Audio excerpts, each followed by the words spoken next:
What is up, everybody? Welcome back to Hot Toys Hotline.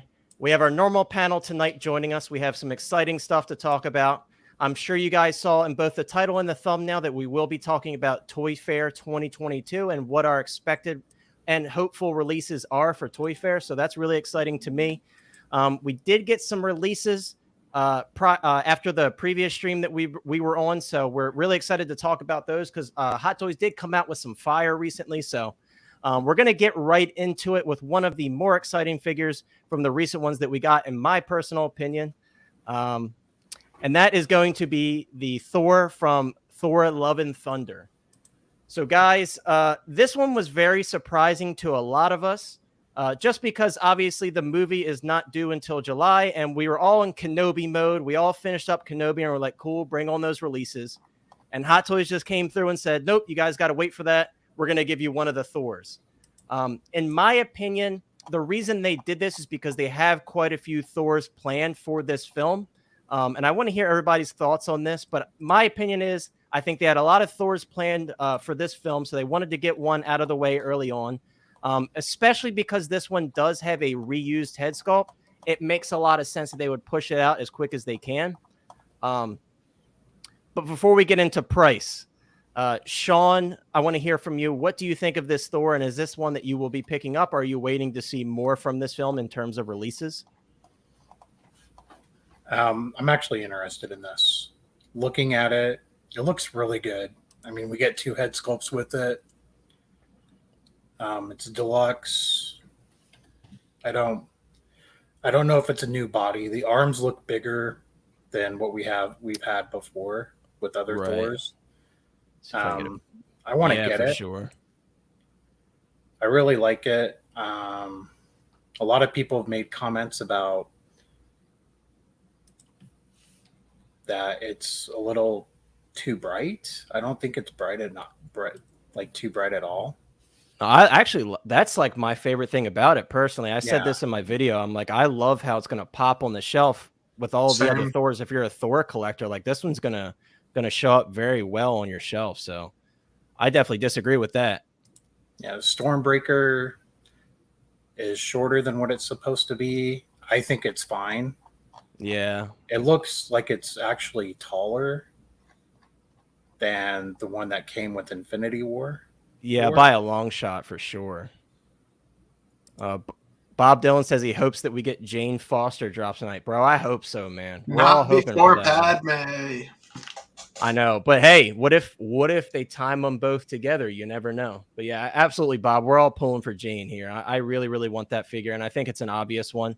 It's just a matter of them knocking that license out. We'll see. We'll see how that goes. But yeah, Sean, I do see what you're saying. Being that I own the Infinity War Thor, that one is like terribly undersized. So honestly, I can live with this one. It seems very similar. I haven't compared them, but it seems very similar to the one that comes with the Endgame Fat Thor. So again, I'm not upset with the size of the Stormbreaker myself. I do see what you're saying. I think the arms are a little bit bigger. It does look to be the same technology that they've that they've used previously with the other Thor. So that's good to see because those arms are very substantial. Like it's nice, thick silicone, and the skeleton underneath is very solid. So, yeah, I agree with you, Sean. This is actually a must buy for me. I think I'm going to be all in on this film if it ends up being really good, just because I'm a big fan of Thor. He's one of my favorite Avengers. So this one's kind of a no-brainer for me. I know Nate brought up the pleather on the pants. Are you worried at all about the material on the pants? And do you have any other Thors? I don't remember if I asked you that. I do have Endgame Thor. I did have the Infinity War Thor before. Right. I've also had the Avengers Thor before, but just like every other collector, you know, you have something and then you sell it and you use those funds to buy something else. Right. But for pleather, I'm in Utah. Like we're dry here. Mm-hmm. But I've never had issues with anything I've bought brand new that had pleather on it. Yeah. I've never had any issues whatsoever. I've had things that I've bought that have pleather, but it was secondhand. and the pleather issues have already begun before I received it, and the seller let me know about it. That's always good. But like some people complain about the pleather with the original Han Solo, and I have my Han Solo and Chewbacca 2-pack when it first came out. I have no issues at all with the pleather that came with Han Solo. Yeah, I had no issues with my Han Solo. Unfortunately, my Chewbacca bandolier did crack, but I was able to repair it and get it looking pretty nice. So it's kind of like per user experience. It's not going to happen to everybody. You definitely have to pay attention to it if you're in a humid climate. I always recommend conditioning your figures at least every 3 months if you have the patience for it. I know a lot of people, they just don't touch their figures and they're perfectly fine. So if you're able to do that, more power to you. But yeah, it was unfortunate that mine cracked, but I'm glad that I was able to repair it. And the actual bandolier part didn't crack, so that's good. Bless you. I want to say what's up to everybody in the chat. How is everybody doing tonight? Thank you so much for coming in here.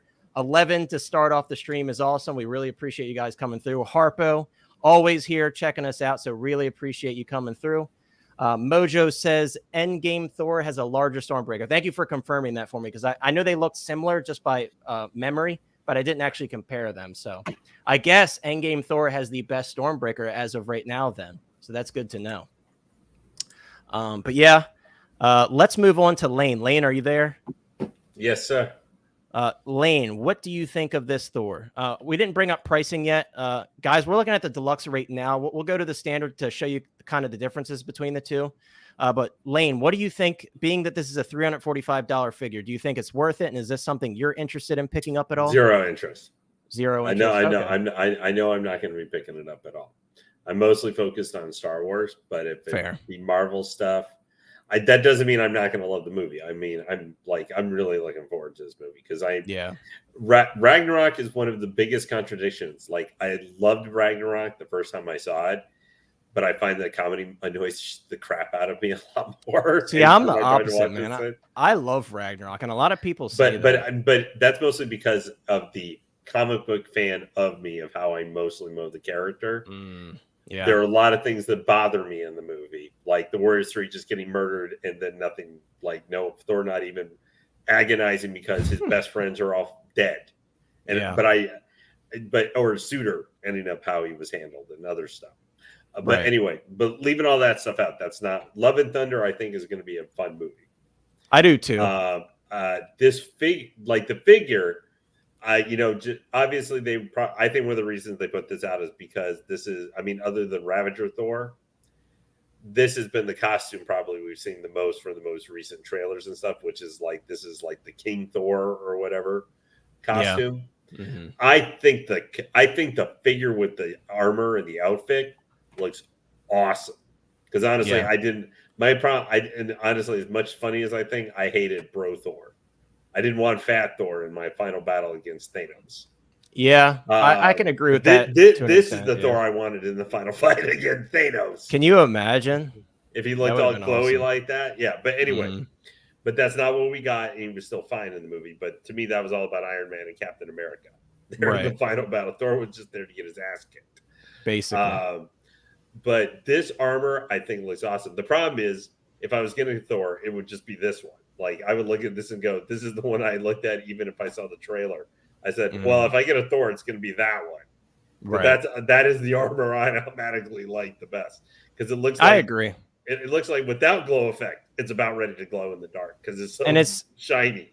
It's very, comic feeling as well, which is what I like about it. Now, I can't speak myself to the reused head sculpt and stuff like Sean was talking about because I haven't owned any Thors ever.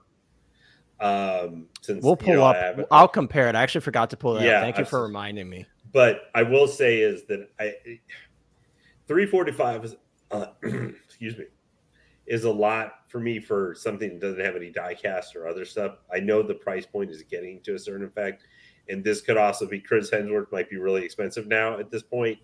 Oh yeah, his price is going up for sure. Well, he's the only original Avenger, of the main three, like the big trinity of the original Avengers. He's the only one who would probably still see more than like I assume we'll at least see him in other movie or something going forward, at least maybe a couple more years. Right. But yeah, so that one does look kind of similar to it then. Yeah, so the Age of Ultron and the Road Worn Thor are the same head sculpt with some minor changes as far as the paint apps are concerned. Let me try to get a better angle of his face. Yeah, this will be good here. And you could see if you're looking at it, that is absolutely the same head sculpt with some different paint apps. Yeah. And I will say, obviously, I think the beard, especially on this new sculpt, is a huge improvement. Oh, yeah. You would hope so after 4 or 5 years. Right. They are the same sculpt. But again, if you look at these arms, I think Sean's right. These do look a bit bigger on the new figure. Yeah.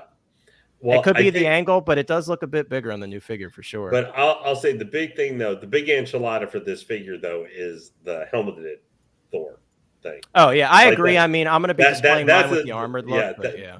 That's the big enchilada, and that's the reason you would buy this version of the Deluxe Thor. Right. I don't think there's any other. It's for the other head sculpt. I honestly, I know I've heard Shinobi say this. This is one of those ideas. I would just say put it at 345 and just leave it at that. Don't have a regular and a deluxe version of it, because normally, like, I'll just use an example it's a little older one, but where you've got a normal and deluxe. I can kind of understand why you might do one or the other. The mech test Tony Stark. If you don't give a damn about the big ass, arm thing and stuff there as part of the diorama, because they've got a diorama, you can just have a figure on there without the stupid arm, and it still looks fine. Right. That's $25 you could save. Is that thing worth the $25? You could get the normal one there, and you pretty much have everything the same. Yeah. This guy, though, like you said, it's a reused head sculpt, because the new one, the helmeted one, is the one that got all the R&D probably put into it, right? With the light up effect and everything. I don't see the point of not having buying this figure, even though it is $30 more, $40 more. I don't see the point of buying the other one. This one you need to get with the helmet. Yeah, so we'll tell everybody while you mention it. I'm gonna hit on a couple comments and then we'll bring this up. Clone Trooper, what is up, man? Thank you so much for being in here as always. I love seeing all of you guys consistently coming in. It makes me super happy. So glad to see you, Clone Trooper. I saw that you said you were enjoying the stream while you wrap up work. I love to do that as well. Sometimes I'll put other YouTuber streams on when I'm driving home. So I definitely feel you on that one too. Yeah, Bob Dylan says Stormbreaker's size changes depending on how excited Thor is. Oh my God.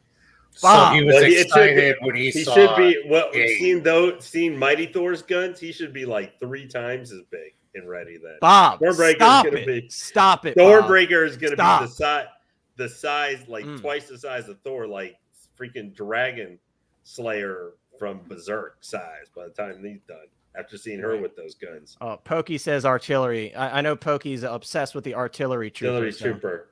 No, sorry. No artillery tonight, but we got a trooper for you, and you know which one it is. Okay, Pocky, I'm just going to say, as much as you think the artillery trooper, supports the yellow, I'm afraid to say his big boy Thor here carries the yellow way, way better. Right. Lane, have you not been paying? Lane, you've been called out. Yeah. That particular statement there creeps the hell out of me right now. I'm not going to lie. Lane says no comment. Hey, can I, regardless of alimony and child support that Lane owes to an individual, can I add some feedback on what Lane was saying about the regular and deluxe? Oh, absolutely. So this is my theory, and I can't back it up. But that's looking from a business standpoint. All right, we're getting the deluxe for all those collectors who love to do dynamic poses. Right. We're getting the regular, and Hot Toys is finding a way for those individuals who like to do a museum style pose with their collection, but don't want to pay for the extra stuff to do a dynamic pose. So they're looking at both of them. So the regular edition is more for the collectors who want the museum style poses I can see in their collection. And the deluxe version is to cater to all those individuals who like to do dynamic and change things around constantly. Right. That's what I'm thinking Hot Toys is looking at. Because there are two different types of collectors for Hot Toys. Yeah. You have the, I'm going to put you in this pose and you're never going to move again. And I'm going to mess around with you until I'm completely happy. Yeah. Please, Bob Dylan, don't read into that. I'm kind of in the middle. Towards you. I'm in the middle. I'll pose mine, leave it there for like 3 months, and I'm like, all right, it's time to switch it up. The Collector, I just want to say what's up to some people in the chat. The Collector, what's up, man? Good to see you. Hope you're doing well. Thank you for stopping by. Doc Smizzle, my boy. Doc's supposed to be joining us tonight, so everybody get ready for Doc Smizzle's appearance on stream, his grand entrance. Richard says, first-time viewer. What's up, Richard? Richard Ryder, formerly known as V's mustache. I'm guessing you're not actually V. You're just a V fanboy, perhaps. Dirty Dishes doesn't exist. Guys, I'm sure you always see people saying Dirty Dishes in the chat. That was my old name in the Star Wars Discord. If you're interested, you could take a look at it in the description below, as well as all of our other links. But that's why everybody always calls me Dirty Dishes. That was my old name that was in the Discord before I even started YouTube. So just why for anyone who's curious. It was just my name on a bunch of different platforms. I just randomly came up with it a few years ago, and I just stuck with it. And then everyone somehow took a liking to it. I thought it was stupid, but everyone took a liking to it. So, DD. Yeah, DD, exactly. There's a lot of DDs. Everybody has DD in their name on Discord for some reason. But yeah, I do see what you're saying, Sean. I think those are some good points, especially when we're showing off pictures like this. Like, that's definitely quite the museum pose, in my opinion, but it looks incredible. So, guys, I want to note a few things regarding this figure. We do most likely this is either it's not ready for the photos and they wanted to get the figure out, or it is spoiler related. But this additional accessory that says it's coming soon was shown with both the standard and the deluxe. So we're not sure what that is. If you guys want to theorize about that in the comments, feel free, because I'd like to hear what people's ideas are regarding that. Me personally, I was really hoping that there would be like some sort of Bifrost effect that would attach to Stormbreaker, because I thought that would have been really cool. I don't know if that's what we're going to see here. The shape of that little panel is throwing me off, so I'm not positive what that's going to be. But could you imagine, like, there's two goats in the trailers, right? Yeah, if that was the imagine if the deluxe comes with one goat and the regular comes with the other goat. No pun intended. Both. That would be dirty. I know everybody's saying dirty in the chat. This is funny. If you guys have seen Kenobi, the spoiler warning. If you haven't seen Kenobi, you won't really understand this anyway, but I'm sure you've seen it at this point. TK says, Dirty Dishes is dead. I am what remains. That's funny. That was a great scene. That was an awesome scene, in my opinion. TK also says, Dirty Dishes hotline. I don't. My girlfriend does the dishes. Guilty as charged. But yeah, so that would be really insane if they did that. I know we always like to compare it to like the Marvel Legends Build-A-Figures, but can you guys imagine if they put one goat with one figure and one goat with the other? I'm hoping we just get a goat 2-pack and just leave it at that, because I have a feeling the goats are going to be a fan favorite just based on what we've seen in the trailer. But here's a really special thing about this figure that I want to note. I did notice this the other day when I was making my copper flop video on this figure. If you guys haven't seen it, definitely check it out if you want to hear in-depth thoughts on this figure, because obviously we're trying to keep the time down, so we're just going to go through our thoughts briefly here. But one thing I wanted to note, guys, light up function requires electricity supply. Now, typically, with a figure that has a light up function, it will mention that button cell batteries are required. You could see up here, I believe it says it for the Stormbreaker, if I could find it. Let's see. If someone sees it, just point it out to me, because I'm blind, obviously. Oh, right here. 1 LED light up Stormbreaker, battery operated. And the Iron Man figures say require button cell batteries. So what that tells me and what my theory is for this figure is I believe the chest lights will be powered by some sort of USB function. Obviously, I don't think that's going to be exclusive to this figure. I do think it is perfect timing, especially because of what is going on in Australia. Obviously, with this figure, it does have a button a button cell requirement for the Stormbreaker, so that wouldn't really squeeze it through the Australian requirements. But it is a good step in the right direction, not because of the situation in Australia only, but also because obviously those little button cell batteries don't last very long at all. So it is very exciting to me that we finally get to see more light up functions where you can actually power it with USB. So yes. Hopefully they continue to do that. Before we move on from Thor, we all kind of got sidetracked. Chris, I want to hear your thoughts on this figure because I know you're very excited like I am. What do you think of this figure, and do you think the price is justifiable for what he comes with? I'm assuming you're interested in the deluxe, so I'll pull up photos of the deluxe again. Yeah, Chris, what do you think of this figure? Absolutely. I think it's a beautiful piece to start off. The colors, like you said, I think pop off. I think it'll look great in the display. I don't have a Thor. I was waiting. I was going to buy backwards. And then this guy came up. But it was always a toss-up between, like, Infinity War, where he has, like, his short hair.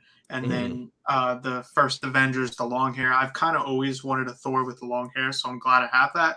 And then if I'm going to go see this movie, I think regardless of where it turns out, this Thor is supposed to be, like, I guess, him finding himself again, so he's not fat, he's not broken like he was in Endgame. This is, you know, the God that we all know and love, and so that's why I'm going to pick this guy up. Yeah, and it's a wired cape. You get all these accessories to like different options. The cape is wired, and then that LED function. Yeah, so I'm glad you bring up.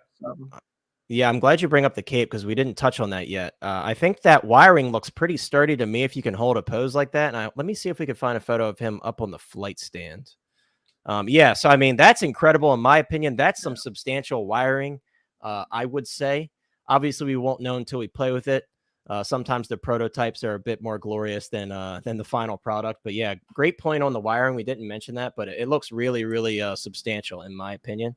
So definitely glad to see that. So at the end of it, it's like for everything you get, I think the price is there. I think it's okay. I'm not complaining about it for all the accessories you get, the newer paint apps on the face, the interchangeable arms, wired cape. If there is that new technology with the LEDs, then yeah, for sure. Yeah, I agree. So Penn says, since I don't follow Marvel, I can't tell if you mean actual goats or the greatest of all times, and that concerns me. We're talking about actual goats. If you look up some stills from the trailers or look up the trailers, you'll see what we're talking about. But they're god goats. They're not regular goats. There's some serious goats. That's what I'm saying. I think there'll be a fan. They're celestial like goats or something like that. I think I agree, Penn. There's got to be a reason why all of a sudden they're pushing in that direction when we've been asking for it forever. They probably just realized like maybe it's time. There's a lot of things that probably went into it, but for sure. So guys, yeah, this is definitely a very exciting figure. I'm glad to see that everyone is interested in this guy. But let's move on for our Star Wars fans. Let's move on to this morning's announcement. Guys, we got a Purge Trooper. Is it the Purge Trooper from Jedi Fallen Order? No, it's not. We didn't get the airborne helmet, unfortunately. However, I think this is an incredible looking figure. I personally really dig the helmet, especially. It gives me some Darth Vader vibes in a way with that overhang on the back. I know Sean's probably pretty excited about this one. I don't know if we'll be going too crazy like 10 for this guy, but I just wanted to say that I'm glad that Hot Toys continues to put out unique troopers. Obviously, there's a big fan base for troopers from Hot Toys, both Imperial and clone troopers. So I'm really glad to see this actually is finally coming out. For me, I think it does temporarily fill that void for the Fallen Order style Purge Trooper. It's very unfortunate that we never got any figures, including Cal, from Jedi Fallen Order. But we do have another chance with the second one coming out in the near future. So hopefully we'll see not only that Purge Trooper, but maybe Cal Kestis and some of his friends. Who knows? But yeah, guys, this is a very exciting release. Before we get everyone on the panel's opinions, I kind of want to go through the photos, and then feel free to chime in the chat and let us know what you think. Price point on this guy is kind of right where it should be. $235, I think, is about normal for what this trooper comes with. I really do dig this pauldron on this guy. I think it fits very well with the overall armor design. Also, this is some super shiny armor. It kind of reminds me of the A New Hope Shadow Trooper in a way. One thing I'm not super digging is that the The comma has pleather on the surface. I'm going to see if I could find a photo here. Wow, the barrel burn up here is really cool. The scorching, that's really cool looking in my opinion. Let me see if I can find a photo. Yeah, so you can kind of see it here. That ribbed look is really nice, but it does look like it has a pleather surface, which is very unfortunate, especially because it's being shown posed in some photos. Let me go back so I can kind of show you. So you can see this looks like it is wired, but it's very unfortunate that there's pleather on the surface, man. I feel like they could have pulled that off without including that pleather. I know they probably wanted to give it the shiny look that is similar to the film, but very, very unfortunate they went with pleather on that. Yeah, I got a quick thing. Sure. If you go back to the other photo, go back one more. Right, I don't even know. It just not one more with the other troopers in the storm. I didn't even notice this. If this is like, them posing with the older stormtrooper, or is this like a glimpse of like from the Obi Wan? Because these look like they have some weathering. Well, so here's the biggest giveaway for these troopers. They have the E11 holster again. And this is a different trooper. We haven't seen this trooper with this weathering before. So this might be a tease, guys. We might be getting some more troopers. I'm personally very excited to see the one of the other E11 pictures was them definitely had Rogue One mixed with the Return of the Jedi trooper. Yeah, let me. There was one where there were like 4 of them or something. I know exactly what you're talking about. There's 2 there. Oh, here we go. This is exactly what you're talking about. Because like I think one of the front ones was pointed out, Nate said, was the Return of the Jedi, and like one of them towards the back though was Rogue One because of the front. Is Pokey still in chat? I know he knows the answer to this. I'm not good at spotting the very minute details between those armors because they're so buttons close. On the chest, or the stomach area, usually what differentiate like. So here's something I'm noticing. Sorry to cut you off, but I just wanted to point it out. Look at the weathering on this belt. There's no weathering on this belt. You can see the weathering on the boxes here on the belt. Yeah. So that is interesting to note. And also, obviously, the thighs are a bit cleaner as well. So I don't know, guys. Obviously, we get teases all the time for new troopers, and a lot of them never happen. But yeah, I'm a big fan of. You guys have seen, if you kind of get a glimpse of my collection in the background, you could see I like troopers. I usually collect them in singles or doubles for the most part. I'm not too crazy in an army building because I don't have the space. You don't want to go the name route or like Jedi Patrol and get like 15 clone troopers, or like Sean, our boy Sean, or Doc. He's the trooper. No, well, Doc, Doc, Doc is too, yeah. Is like Mr. I need a full actual squad. Bob, yeah, right. Bob says he can't wait to post with Buzz Lightyear. Bob, it's so crazy how I'm like seeing all these figures and I'm like, damn, that would look really cool with Buzz Lightyear. Obviously, because we don't have any companion pieces for him right now, so I definitely like your thinking there for sure. Well, this figure is interesting because a lot of people want him to have the game version. With the Fallen Order with the airborne helmet. Because I had a couple people I talked to on Facebook. They're like, if they had raised the price of this $20 to $255, but give us both helmets. Yeah, or maybe even maybe $250 or so, since it wasn't a facial sculpt. I was like, but maybe $250 for it. But they had the, just like what they pointed out, like what they're doing with the flight officer clone trooper, where it's got the Clone Wars helmet and then the more movie accurate one.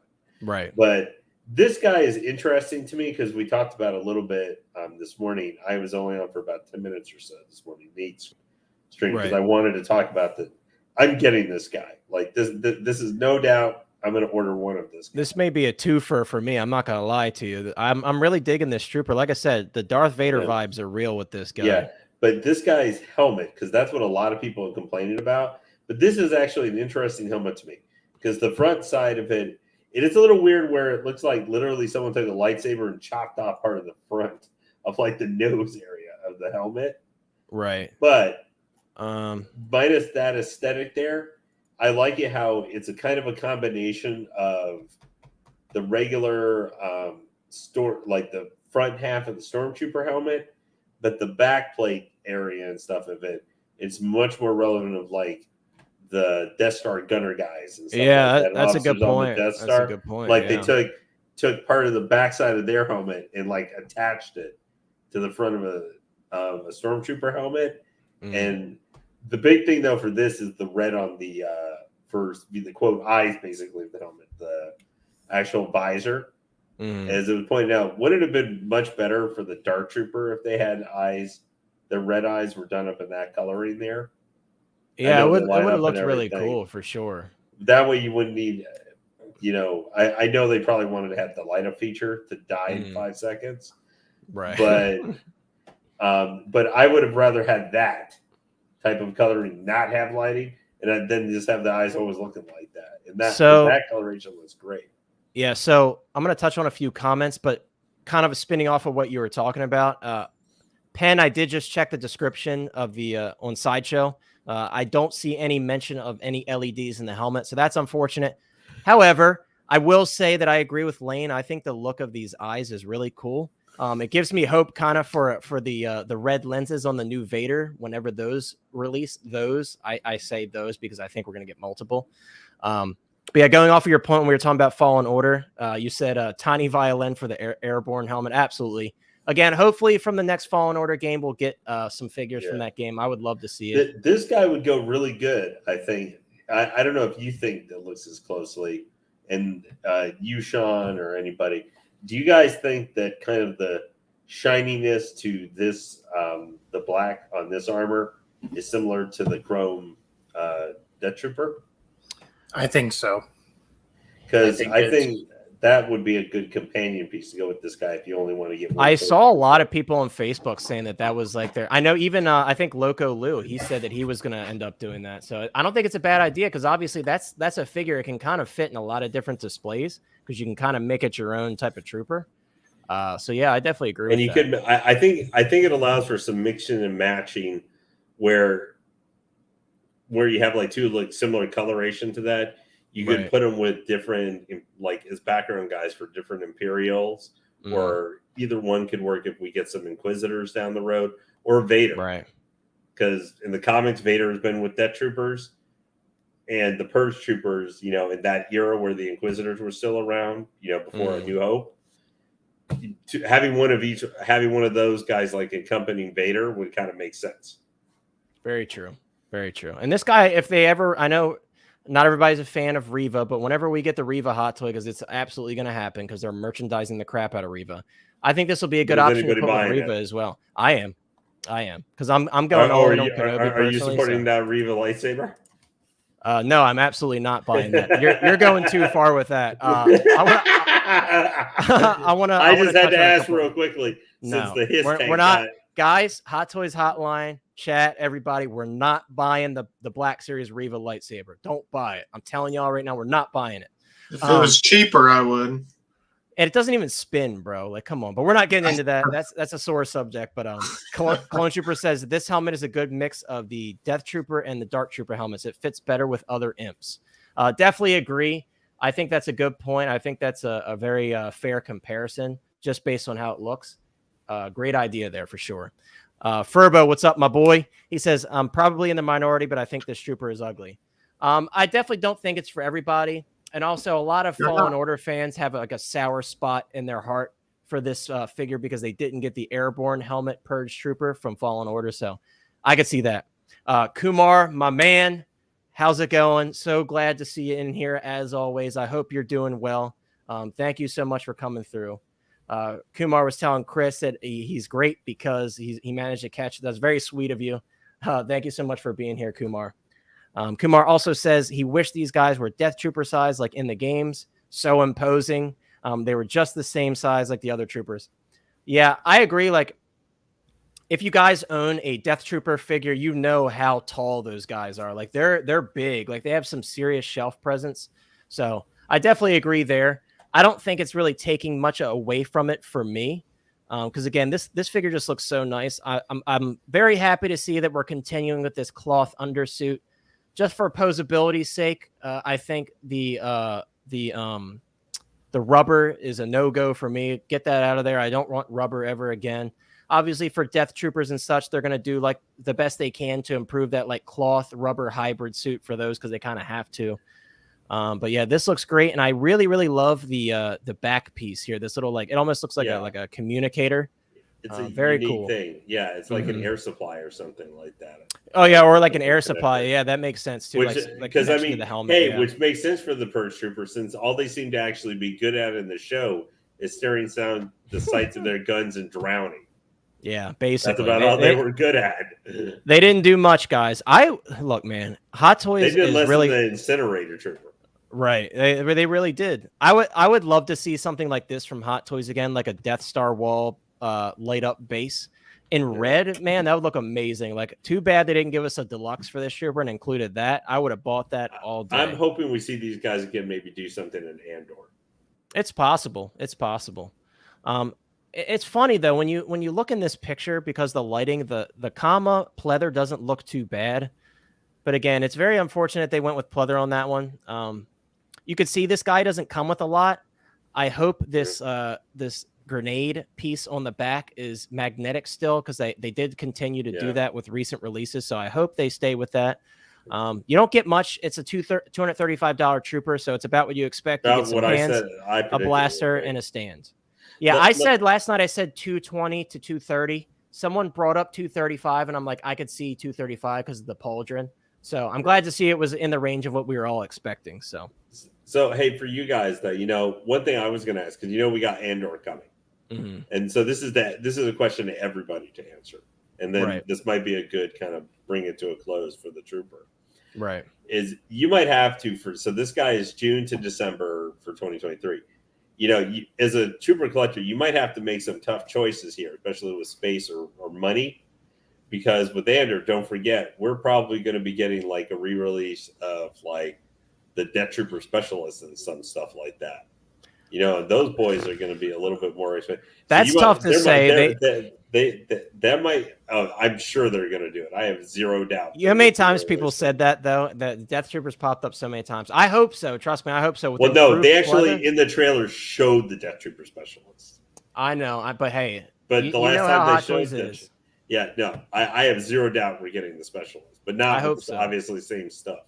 Right. I would be more surprised if we did not get a reissue of the Death Trooper Specialist. Yeah, I mean, look, I'm going to be skeptical here. We've seen the Death Troopers pop up in a lot of content, and they haven't really been pushing out anything additional apart from that Chrome Death Trooper. So I hope we see it. The Mando one too. I mean, literally, that's the last thing we saw. Right, but I was surprised. I was surprised that we didn't see any other troopers from Mando. I mean, Mando was like trooper season, and we didn't get the freaking Death Star gunner. That was a missed opportunity there, because obviously everybody's like, that Death Star gunner is like $500-600, and we never got the Death Star gunner. That was very unfortunate. Time will tell with that one. We could still get it. Time will tell. I hope so, because I have the original Death Star gunner, and I would love some companion pieces for him apart from just Vader and Tarkin. So yeah, I hope so. I really hope so. But I just mean we might be getting those. You might have to make some hard choices when it comes to troopers next year. Yeah. Clone Trooper says, I wish we got another weapon or two. Maybe throwing the staff from the game. Yeah, I mean, I just don't like the same Death Trooper gun. Yeah, time will tell if we end up getting that Fallen Order one. Maybe from the second game, because you guys got to remember, Fallen Order well exceeded Disney's expectations for how well it was going to do. So I think because of that, they weren't as heavy-handed with the merchandise as you would have expected. But this time around, obviously being that the game has done so well as far as sales and reviews, I think we might see some more merchandising happening. So fingers crossed. I love the VGM figures, the Video Game Masterpiece figures.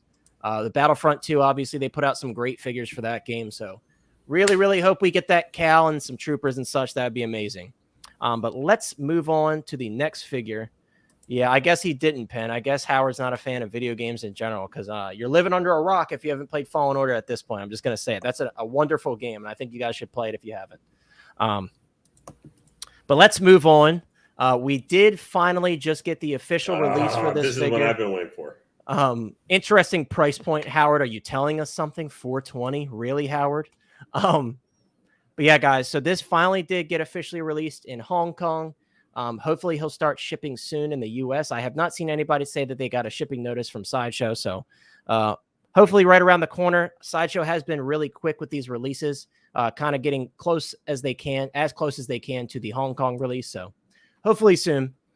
But guys, the biggest thing that I've seen in conversations regarding this figure is the price point, and I think it is very fair because it is a $420 plastic Iron Man. Now, with that being said, I don't want to take anything away from this figure because the detail is pretty spectacular, in my opinion. If you guys haven't seen Far From Home, this is a illusion that was created by Mysterio to kind of mess with Spider-Man's mind. So that's where this figure comes from. So a lot of you are probably confused. Why is there a undead Iron Man? That's why, if you haven't seen the film. Or if you heard him just called Zombie Iron Man. And speaking of Mysterio, I wish he had a similar base. Like, I like the smoke effect he comes with, but if it could light up and stuff, that would have been... Well, someone told me this diorama base was not made by Hot Toys. It was made by... Yes, I've heard that as well. It was a third-party company, which... You know what shit, though? Sorry. Those little... Yeah, those things, which are all removable. Right, so guys... You have to put them on. If you haven't seen the homemade suit Spider-Man, he comes with these. It's basically like that vacuum-formed plastic that they made like the Battle Damage Mark 85 shield out of. It's really trash material. You literally have to bend it to install it.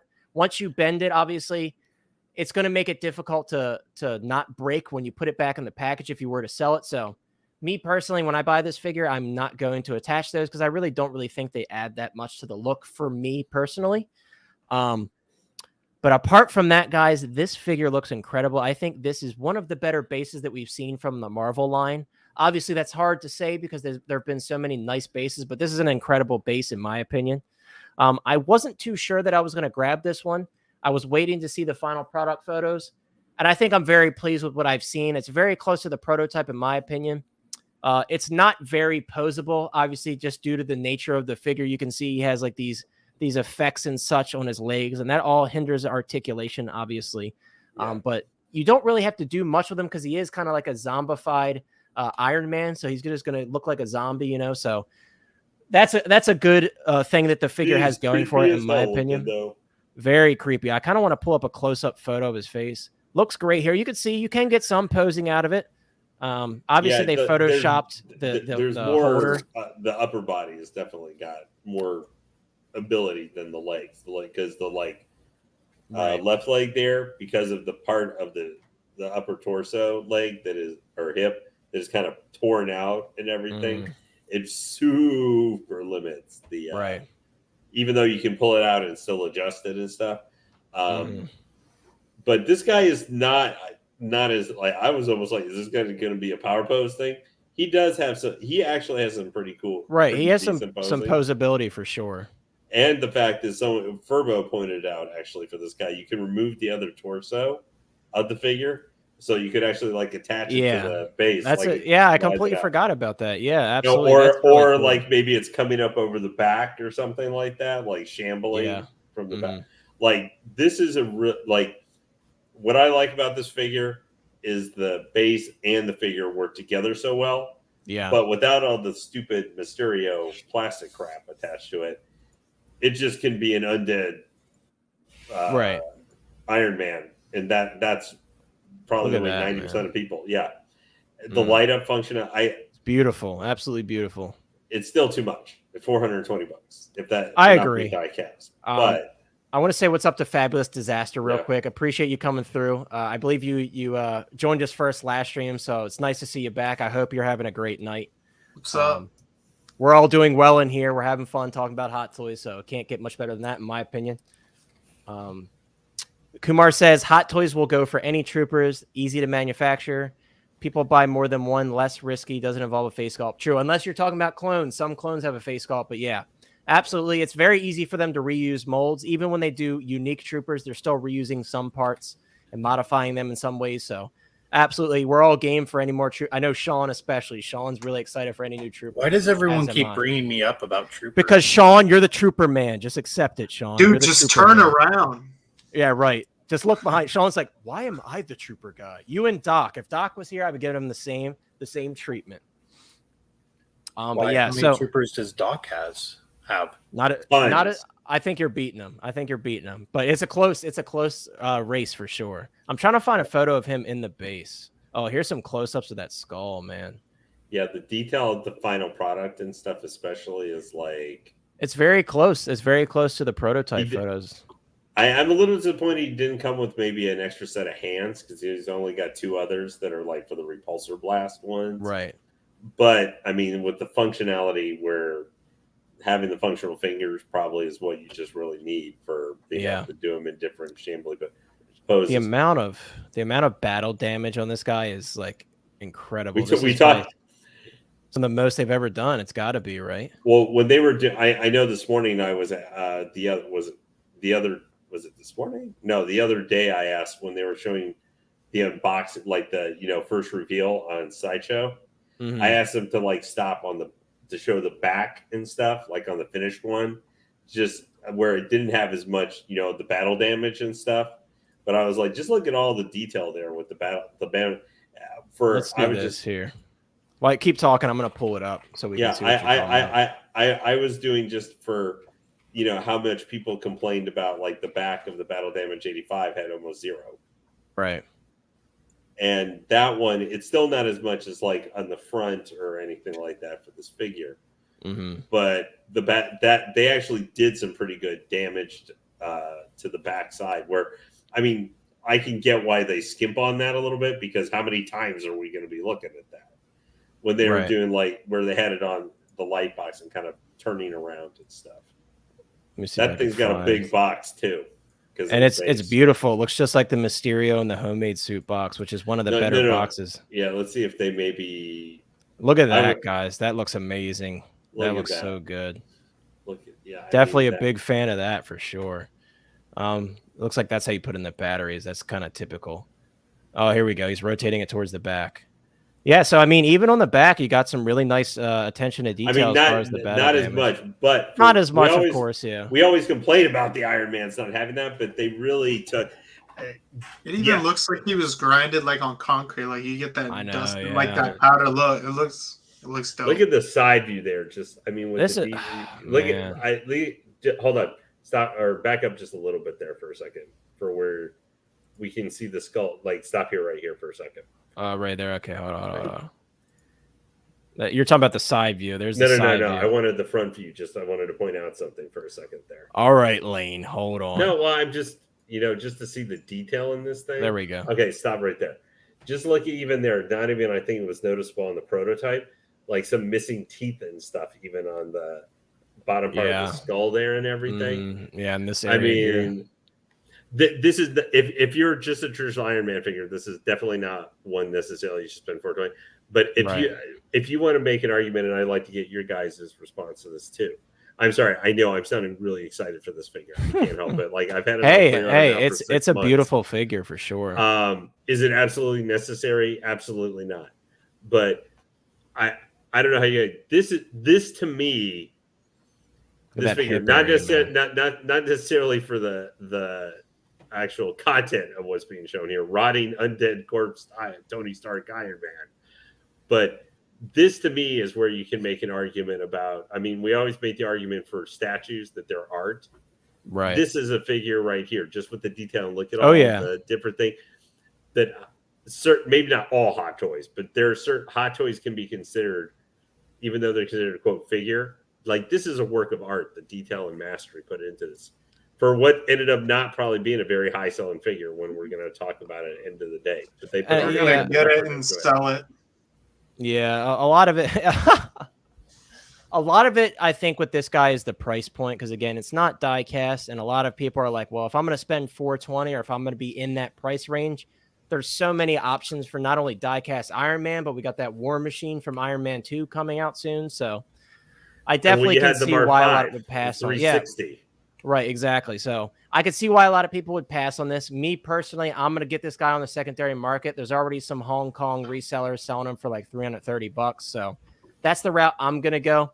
While we're showing off this a bit more in the video, I kind of want to hear from the panel. I know Lane already picked this guy up. Sean and or Chris, are you guys going to end up picking this one up? And what do you think of it? I will not be picking up. I think, like Lane said, it's beautiful. The battle damage is superior compared to the Mark 85 battle damage. Right. So you could tell a lot of work went into this. Their heart, and I really think it shows what Hot Toys is capable of. I mean, I know we go back and forth to that Doctor Strange as well. That was highly detailed. Right. And then just the fact that this also includes electronic components. It blows my mind, but I don't do zombies, so it's something that will unfortunately not be coming to my collection. Yeah, I see what you're saying there. I want to touch on a comment here that I've been looking at for a minute. Fabulous says he's hoping that Sideshow gets his Clone Wars Ahsoka soon. Dude, they've been pushing them out pretty quickly, so I think you're good to go on that one. You should be seeing it soon. Most likely, I wouldn't say that you would go another few weeks without seeing the shipping notice for that, just because I think they're starting to push her out a lot quicker than they were originally. Because I don't know if you guys remember, but there was a huge gap in shipping for Ahsoka. I was lucky enough to get in the very first batch, the first email. And after that, there was like almost a month gap, which is very strange. But yeah, hopefully you'll see her soon. Going off of Chris's comments on the figure, Furbo is obviously a big fan, and he wanted to quote Chris's channel quote. So yeah, maybe we'll get Chris to say it live for us all here. We'll put him on the spot because we got a lot of Collecting Madness fans here. So we'll have to make you say it live here once we get Sean's opinion on the figure. But Sean, what do you think of this figure, and are you picking him up? I am undecided on picking it up.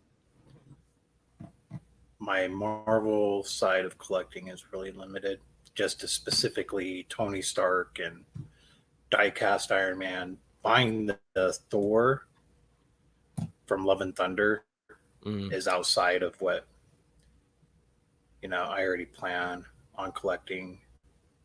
For this, I'm undecided because it is an Iron Man, but it's not die-cast. It looks really good. I like it.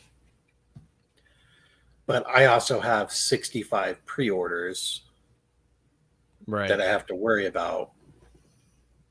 Not to mention,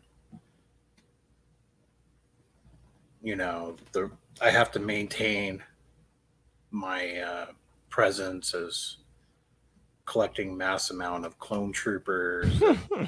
You do. You have a reputation to uphold. You couldn't just sacrifice 2 so that you could get this guy instead. Gotcha.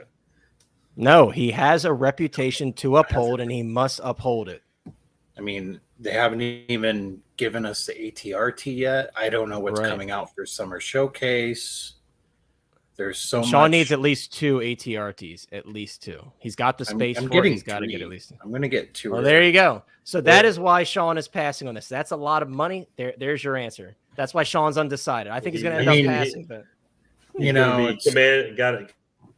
And then he's going to have like 4. He's going to end up getting 2 of those walkers and have 4 of the clone speeder, the BART speeders in front of him. And, at least he won't be doing 5 DeLoreans like Nate or something like that. Right. But I have this space for all that. You do have the space. I don't know if you guys have seen, but Sean's been slowly updating his basement display area. So hopefully I've taken this week off, though. I took this week off. I haven't done anything. So that's why you're trying to get it all done as much as you can this week.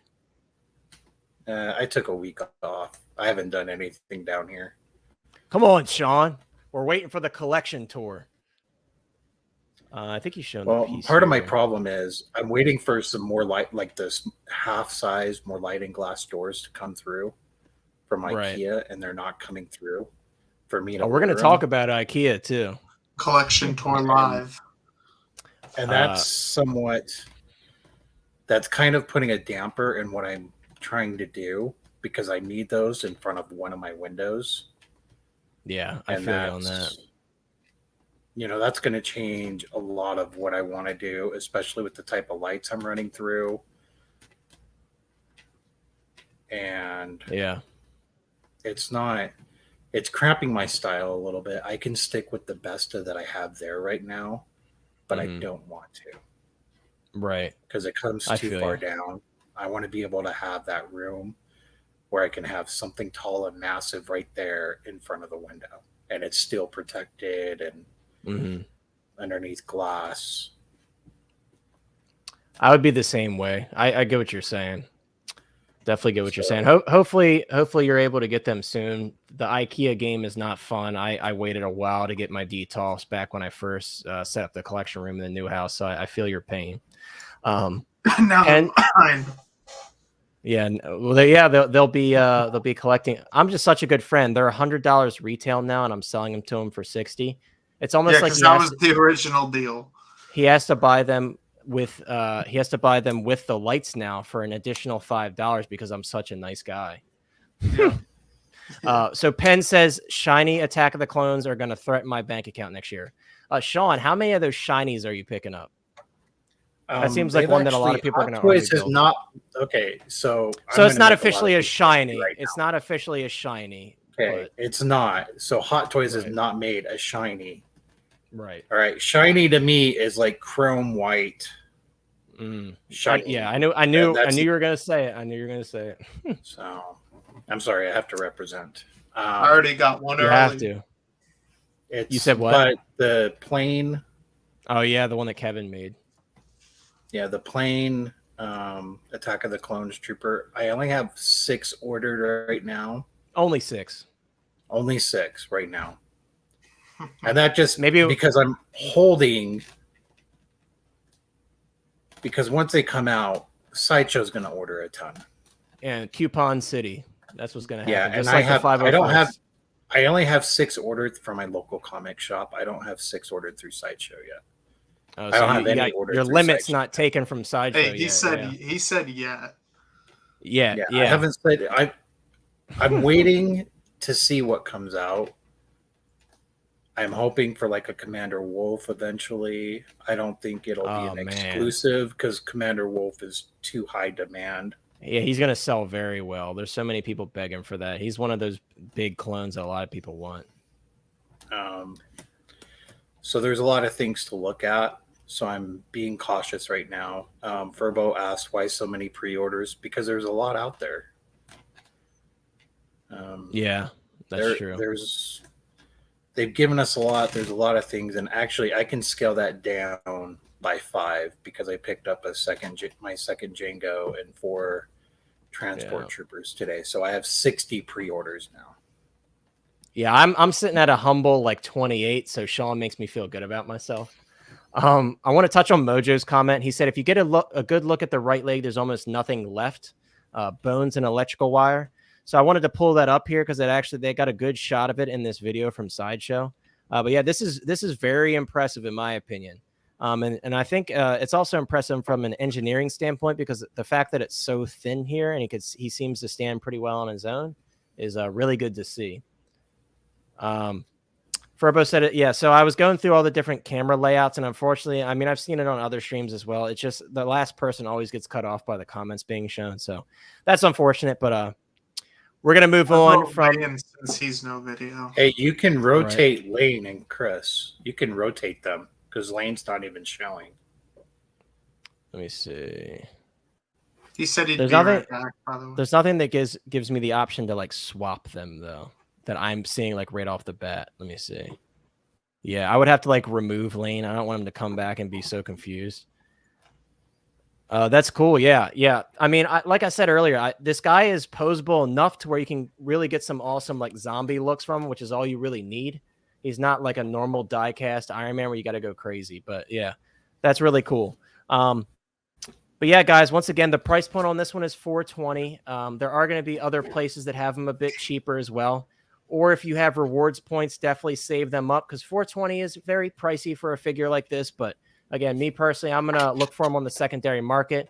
I'm sure you guys have seen that Marvel especially is very cheap on the secondary market, especially when it first releases. So definitely take advantage of those deals on Facebook if you can.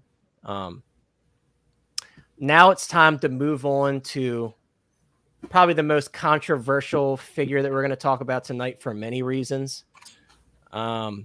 That figure that I am referring to is the Pennywise figure from InArt. Now, a lot of you are probably saying, guys, why are we even talking about this? We already got one from Hot Toys, and rightfully so, because obviously the Hot Toys one is still in stock, and we will show that one briefly again so you guys can get an idea of what we're talking about when we talk about the Hot Toys one if you haven't seen it. But we did finally see the pre-orders drop today. If you guys purchase from Spec Fiction, typically for in-art products, they're in the US. They have not made theirs live as of this stream. I did check before we went live, and there was nothing live yet. They just had the links ready for them when they were ready to go up. So we are going by a Hong Kong based website. This is 1/6 Kit. Very reliable website. A lot of people have great things to say about this website. So if this is something that you're interested in purchasing, definitely a great place to buy from based on what I've seen. I have not purchased from there myself, but definitely a good place to purchase from. So it's interesting, and Lane pointed this out actually before we started the stream, because I was a little confused why there's a premium edition B and there's a premium edition A, as well as a deluxe edition. So what Lane was able to point out pretty quickly was that the premium edition B includes the like teeth heavy head sculpt, whereas the premium edition A includes the standard, more relaxed face head sculpt with the smile. So it's very interesting that they decided to go that route. I'm going to pull up some photos here so you can kind of get a closer look at what this guy comes with. Let's see if we're able to zoom in on this website. We are. So you can see with the premium edition B, this is what you're getting as far as the sculpt is concerned. In my opinion, I don't care about the rooted hair whatsoever. I'm not a rooted hair fan. But I do think if we're comparing the Hot Toys teeth sculpt to this one, I think this one has a better look. Yes, it is a different expression, but I do like the expression more on this one because you get to see more teeth, and I think the details are a bit better. Absolutely, for sure. I would say that for sure. I don't believe the Hot Toys one has this stitching panel down the back. I don't know if that is a costume difference because this is based on the first film, whereas the Hot Toys is kind of based on both films. But this is some nice detail here. Obviously, this is very intricate, so it's nice to see that. And we get to see some weathering as well, especially here towards the bottom. But yeah, here's a close-up of that sculpt. This is definitely a super creepy sculpt. And in my opinion, I like this one personally more, again, than the Hot Toys teeth sculpt. There was some confusion here. So you can see in different sculpts, the eyes move. People were wondering if they move themselves, but I looked in the description, like of Queen Studios, like when they posted it to their Facebook page, and it says removable eyes. So I don't know. So I mean, it's maybe we'll look in the description here to see if they mention that. Yeah. If it's removable, maybe there's different eyes that are at a different angle. Maybe they don't have a Purge style system like Hot Toys. I don't know. I would hope that for the price they would just be rotatable in the socket. I wanted to point something out here. Furbo in the chat was saying that he really likes this base. Excuse me. I do like it, but it's too small. It should have been wider. Because obviously, if you're putting him in this base, you're going to want to have him doing that stupid dance that he does in the film. And I feel like this base is just too slender for that. And also for the price point, you should have got a bit more material there, in my opinion. It's real wood. Right. It does look really nice. And like Chris just said, it is real wood, which is impressive on its own. But I wish it was a bit wider. I would have rather them up the price by like $20-$30 and make it slightly wider so you can kind of get them in more poses. But it is really cool. Me personally, I think the Hot Toys base. Chill, dog. I do think the Hot Toys base is cooler in my opinion, just because I love that you can stick that alternate sculpt and have him. I mean, that's the most iconic scene in the It films, even in the originals, is when he's peeking through that sewer. So I definitely prefer the Hot Toys base, and I love the engineering behind it, where you could take the top off and insert the head. I think it's really cool. So, yeah, this is a cool base, but again, I wish that we got a larger base for this one. You might think it's cool. It's not as cool as the Hot Toys one. I don't think so. No, I don't think so at all. I would completely agree with you, Lane. As far as the tailoring, guys, I'm not overly impressed compared to the Hot Toys. You know what I mean? I'm not seeing anything substantially better. I think we're seeing kind of on par work, in my opinion.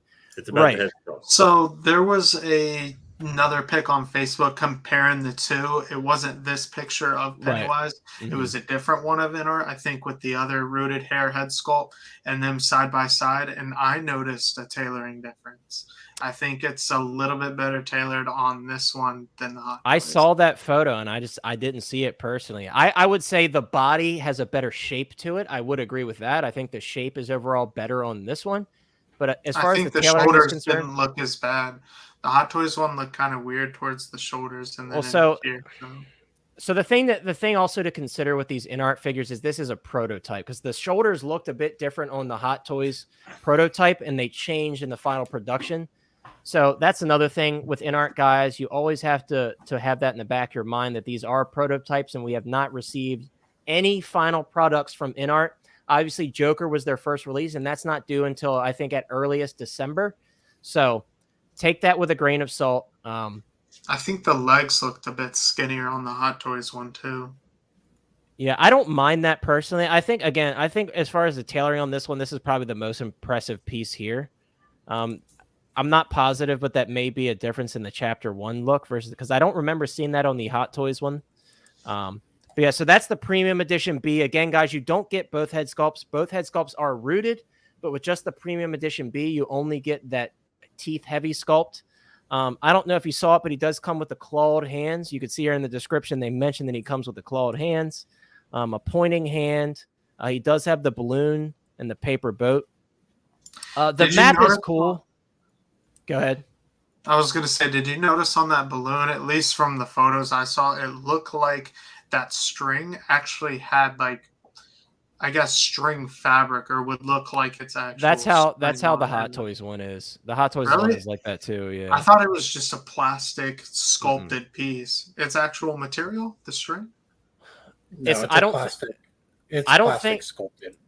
The balloon is plastic, but I don't know if the string. I don't know if I would say that's talking plastic. About the string because it's bendable. Looks like material. It's almost like feels like a rubbery material. If that makes sense. Now I do like the Hot Toys actual balloon better though. Yeah, it does have some wire in it for sure because it is bendable. I don't know if I would say it's plastic though, but I wonder if this one bends. But yeah, I like the actual Hot Toys balloon better than their balloon because it's got like that actual like almost transparent look to like an actual balloon. Right. Yeah, I don't think it's fabric, Furbo.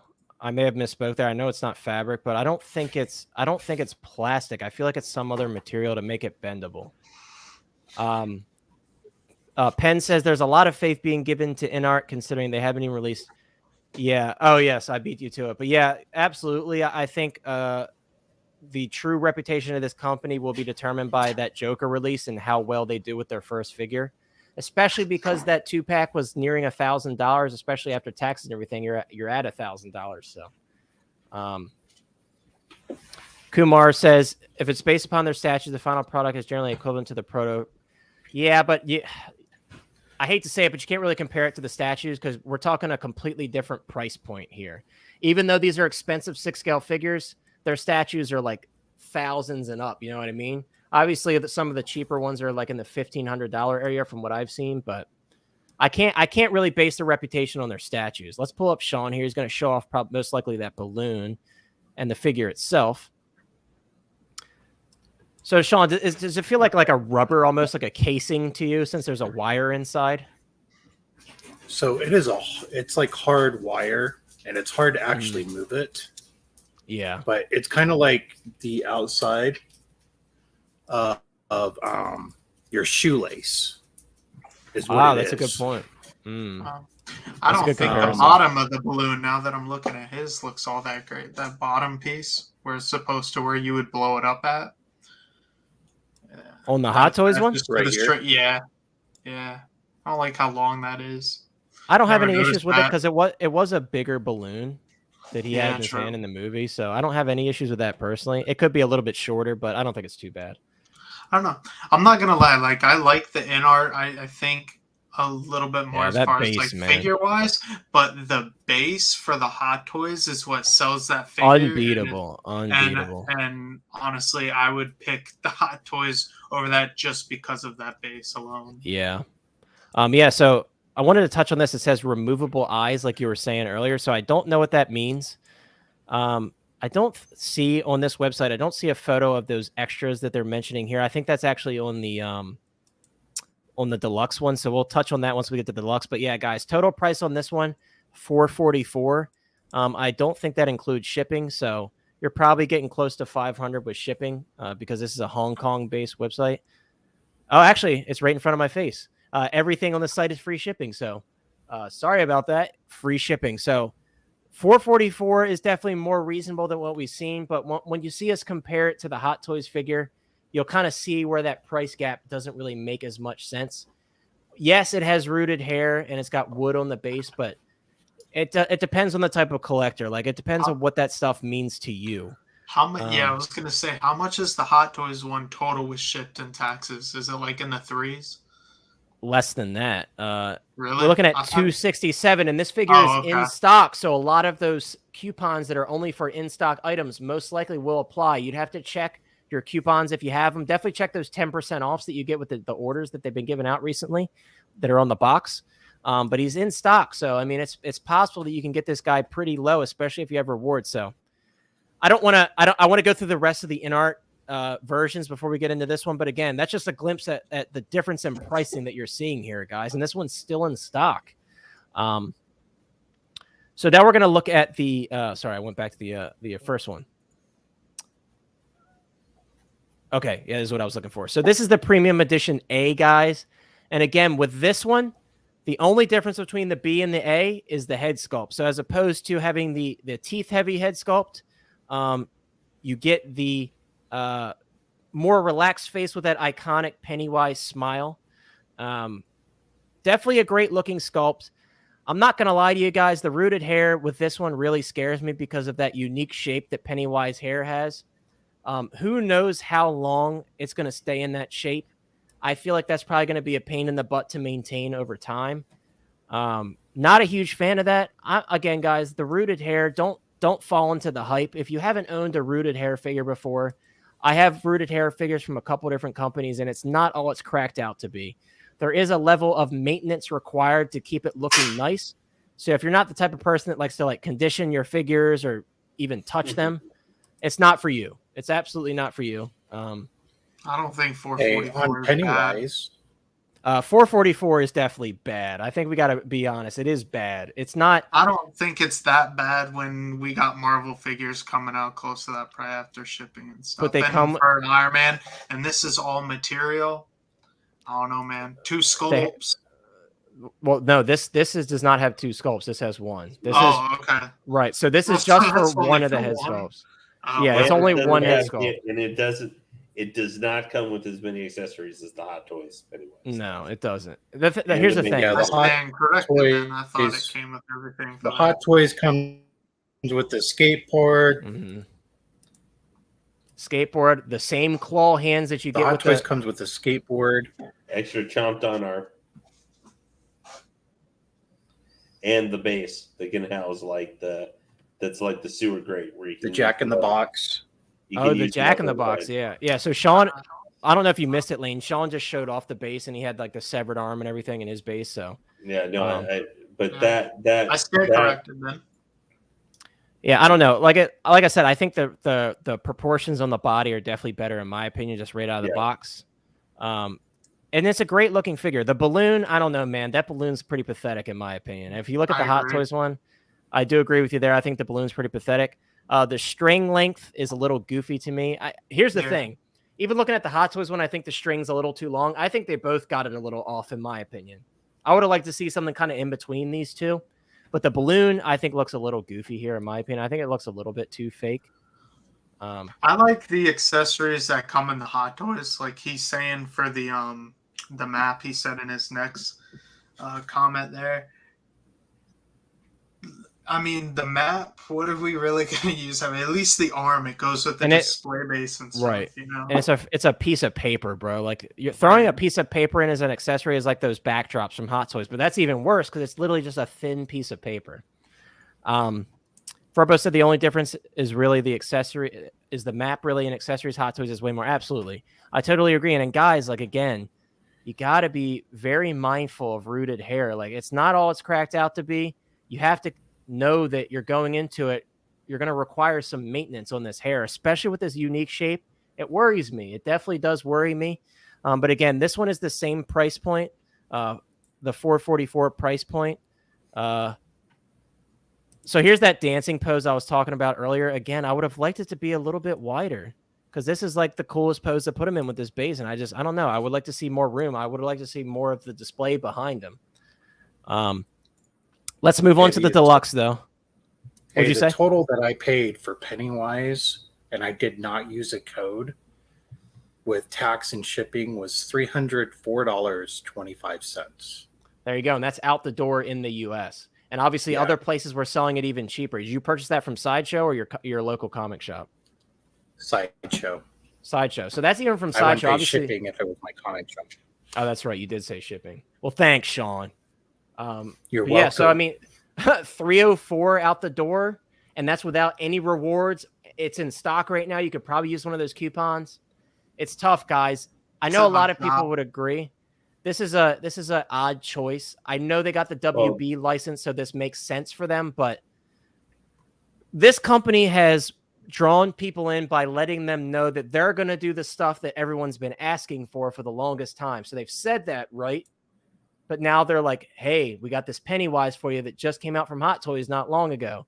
Or, hey, we got the Batman figure coming out. We've already got a great one from Hot Toys. So it worries me when your bread and butter, what you're establishing your company on is not only competitive pricing, which obviously that's a little confusing too. But also that you're going to be making figures that people have been asking for, but you start off with figures that just recently released. I don't know. I will say this, guys. I did pre-order. I said this on Nate's stream yesterday. I did pre-order the Joker 2-pack, so I am giving this company a fair chance. That's kind of their main way to wow me as a customer is to get that figure right, because it is very expensive. If you got that 2-pack, it's over $600. The sculpted one. But I do want to pull up the deluxe before we move on from the Pennywise, just so you can see what this one comes with. Oh, I'm sorry. This is the premium edition B. So I want to pull up the deluxe, and we do have a shot of everything here. Again, guys, we're getting pieces of paper. These are the bonus accessories, pieces of paper. Like, seriously? Like, this is what you're getting. You're getting pieces of paper for this high price tag. As Sean mentioned and Furbo in the chat, like, we got so much more with the Hot Toys release, and it's sitting at $267 in stock before shipping and no rewards or anything included. So it's hard to justify this. I mean, if you're a huge fan of rooted hair, absolutely this is going to appeal to you. If you're one of those collectors, you're like, I love rooted hair. And if you think this figure looks better, I understand, but it's the price point that gets me. I think this is a great looking figure. I don't know. It's too pricey for me. And being that I already have two almost complete, because one of my is like a Pennywise that I pieced together. I have almost two fully complete Hot Toys Pennywises. I'm probably going to pass on this one. Now, I will say if I could find this base for a fair price, I may end up grabbing the base and maybe the papers if I find a place to display those. But right off the bat, this is not impressive. When you're looking at everything it comes with, yes, it comes with two rooted hair sculpts, but let's look at the price for the deluxe, guys. For the deluxe, you're looking at $528. That's a lot. That's a lot. Not worth it. It's not worth it. Not worth it in my opinion. I take my words back. Yeah, not worth it in my opinion. We were debating about with you got everything. Standoff and the price for that being how much it is. Jeez. No, Chris, I understand you're trying to play devil's advocate, and sometimes you have to do that. But with these guys, they just keep making these decisions that don't really make sense, in my opinion. No, I don't know, guys. Actually thought you got everything in 444. That's why. Yeah, I mean, yeah. If it was 444, you got the two rooted head sculpts. That would have been pretty acceptable, in my opinion. But for the 528 price tag, I don't know. You really got to like rooted hair to get this figure, in my opinion. Or you're just a big fan of Pennywise. If you already have the Hot Toys one, maybe you want to collect them all. As much as I like Pennywise, I'm not going to grab this one unless I find one for a crazy deal and I just want to get it for review on the channel. I don't see myself getting this one. I don't know about any of you guys here. Does this figure interest you at all? It kind of seems like we're all in agreement, but any last comments on Pennywise before we move on to our next discussion? No? I don't think I ever actually said anything on Pennywise. It didn't seem like you really wanted to, Lane. Yeah, I just... TK said those are premium pieces of paper. Yeah, just like the sheep's wool rooted hair that we get. Yeah, Kumar says, what? imagine all that paper was touched by a QS employee. You get to have a piece of paper that was touched by there's some Queen DNA Studios on that. employee. If you're lucky, they didn't use gloves, and you might get some QS DNA on there. Kumar says, imagine even with 520 NR exceeded their target sales, I can foresee 600 plus. That's very true. That's very true. And like places like Spec Fiction, for example, I noticed it. I wasn't paying attention with Gandalf, but with the Joker, for example, they actually raised the price after those initial few days. They raised it by $10. So I don't know if we'll see that with them after they put their figures up, but yeah, I know, Ferber, I know you like Pennywise a lot, but I don't know, man. I know you have 2 of the Hot Toys ones. It's hard to justify, especially for that price. Oh, there you go, guys. If you're looking for the Ahsoka Premium format, there's one on Sideshow Seconds. Run over there and grab it. They usually have really good deals on Seconds. And the box is barely damaged. It's so funny how that works. But yeah, guys, closing out Pennywise, let's take a quick look at the Hot Toys one. In my opinion, the relaxed sculpt with the smile, definitely better, in my opinion, from Hot Toys. I love the detail on the forehead, especially. Again, I do like the proportions a little bit better on the in-art one, but I'm not disappointed at all with the final product from Hot Toys. The balloon is definitely better, in my opinion. The Hot Toys one, unfortunately, in the final product didn't have as much weathering as I would have liked, but that's okay. The Jack in the Box is actually one of my favorite accessories, so to see the in-art didn't include that is definitely very unfortunate. I think they tried their best to differentiate themselves from the Hot Toys release, but by subtracting. Yeah. I mean, hey, look at the Gandalf release. More by subtraction. Look at the Gandalf release. That's what they did. That sounds more like they went to the National Football League of. They might as well have. They might as well have. I think the boats are comparable, in my opinion. Yeah. There's not much to that, so I think they're very comparable. I think Skateboard is awesome in person, especially the Skateboard's awesome. Yeah, that facial sculpt with the teeth is it's not the same with the level of detail. But I think the regular. Oh shoot, guys! Battle Damage Mark 85 is on Seconds. That's a big one. He doesn't go on there. Sorry to cut you off, Lane, but. Run over if you want that. That's a great figure, and I hopefully it's for a good deal. I haven't seen the price, obviously, but TK, if you could let us know in the chat what the price on that is, that's very exciting. But yeah, I agree, Lane. I think there are different expressions, of course, on the T sculpt, but I do like the in-art one better for sure. Yeah, I just think the regular Billy Skarsgård one is actually like those are $379 for the Batman. Or for the Iron Man. Oh, guys, that's solid. And if you have rewards. Yeah, and 306 for the Wonder Woman. That's great. That's great. Definitely hop over there, guys. If you want to get a deal on those figures, definitely hop over there.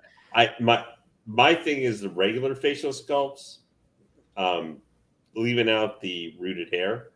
Mm-hmm. Is I think the facial sculpt for the regular one is pretty much on par. Pretty much very similar. Yeah, I think I like the detail on the forehead a little bit more on the Hot Toys one personally.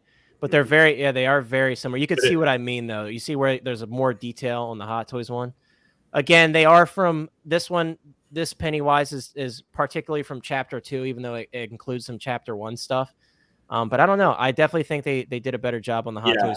It's really it's definitely if the final production right in our big if with the outfit, the weathering there is much more. Looks like he'd been running around in the sewers and doing other stuff versus the Hot Toys one. But the good thing is, I mean, both are good figures. So the one thing I know we talk about a lot of the price and stuff, you do have some choice now. And buy what you want. Right now. Most importantly, we're just sharing our thoughts. We're not trying to stray you away, but we're just trying to make you aware that the pricing is not quite where it should be. And you right now 3 months from now, you may not have this choice anymore for which one you're going to either direction. Right. The Hot Toys one did sell out at one point and it restocked. So or in-arts might get shut down and this one might be not available. So may not be, I mean, I'm just saying, true. But so if you are a Pennywise fan, here in the next month or two might be where you kind of need, or the next month, if you really want to get 6 Girls figure, you might have to make your mind up what you kind of want to do. We might say the Pennywise for the price point and other stuff, but maybe you really want to you really have liked what you've seen from them in art and you want to finally get a first figure from them if you're a Pennywise fan, because that's the one thing from in art right now is their 3 figures have been completely different things. It's not like you've locked into a completely one IP. So, and that looks like the way it's going to be at least for the foreseeable near future. for their releases. Furbo got the Mark 85 battle damage. Congrats, Nice. man. I know you've been wanting that one for a while. That's a great deal. Yeah. I'm really glad you were able to grab that. Thank you, TK. Yeah, this I think the thing is what's nice with InArt, I know we've been talking about the prices being expensive, but we know also, I mean, if we're buying this stuff, it doesn't matter if it's these figures or statues, whatever, we're spending a lot of money on stuff. Yeah. If you want to take a shot at an InArt, they've at least very individualized figure pieces. So you don't it's not like you're having to go all in right now because they're doing all the Lord of the Rings characters. Like it's been Aragorn, Gandalf, and Legolas. So you have to be willing to make the jump in completely. Where you here you might be able to pick up just one figure and see how it turns out. And it's totally different franchises, so you're not feeling like, we had Batman and we had Joker. So you have to commit to at least 2 figures, because if you're going to get one, you feel like you have to get the other. Yeah. Kumar, I don't think InArt's going to have any chance of getting the Star Wars license. Hot Toys ain't keeping that bad boy out. Or Marvel, for that matter. Like, everyone's always on their page like, oh, we want Mace Windu, we want this. It's not happening, guys. I'm sorry. Not happening. Hot Toys has a lock on that market for sure. They put out too much volume to lose any bit of that license. So I think you'll be okay there. All right, guys, let's move on to another hot topic. $100 frickin' for a Detolf now. Oh yeah. Who misses the old days of them being $59.99? I know a lot of people do at this point. I think they were even $49 a while ago. So they've slowly gone up. Now they did jump to $80. I know Furbo and I went to get some, and he got his for $80. Now they're $100. Obviously, this is partially to do with the manufacturing cost being higher than usual now with the current world situation, but also it's supply and demand. They're moving them. They can't keep them in stock, so they raise the price. It's unfortunate that they're looking at these and seeing the demand for them, but they're not considering doing that double Detolf. Like, I know everybody's been asking for that double Detolf forever. Hopefully they'll consider doing that now that they know that there's a huge demand for these and has been for many years at this point, especially because the Hot Toys collectors. I know 3.75 collectors buy these too, but obviously like 6 scale collectors were probably the bulk of their market for these guys. But yeah, $100, man. That's very unfortunate because, I mean, I have 9 in my collection currently. Had I bought them at this price, that's $900. That's a lot of money. That's when you start getting to doing right. So now cases. I think everybody's going to consider maybe making their own like garage style shelves now, just because they can't afford the Detolfs anymore. Penn said she's glad that she purchased the white Detolfs, 6 of them when they were $60. Yeah, I'm sure a lot of people that purchased them beforehand are super happy because $100 a piece, man. That's very unfortunate. But yeah, guys, I think we're starting to see cheaper option though. Yeah, I mean they are, but if you have a bigger collection room, that's going to add up very fast compared to what it used to. So don't want to spend too much time on this, but I figured we'd let you guys know because it is very unfortunate that they jumped by so much. Kumar said, surprised the jump is so high in the U.S. It went from 45 to 58. Yeah, so the U.S. it must be affected the most from IKEA products because a lot of their stuff is going up in price, I've noticed. So definitely very unfortunate. But guys, it's time to jump into the Toy Fair 2022 discussion.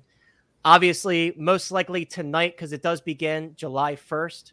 As we go into July 1st, we'll probably see some stuff this morning. But I just wanted to kind of give you guys an idea of what we received last year so you can kind of have that mindset as we're talking about our hopes and wants and expectations for Toy Fair releases. We are going to go through the panel and kind of get some thoughts from everybody as far as what they think will come out or what they would like to see come out. Obviously, take everything we say with a grain of salt because a lot of these are just ideas. Nothing is confirmed. These are just things that we have come up with on our own. So, but last year we did get the Cyborg Spider-Man, the Neon Tech Iron Man 4.0, and the armor. I have the armor in my collection. I know the single jointed body isn't the best. However, I still think it's a great figure, and I like having her in my collection. But let's start off with my Toy Fair expectations and or wants. Number one, I know is going to be a big one for a lot of people.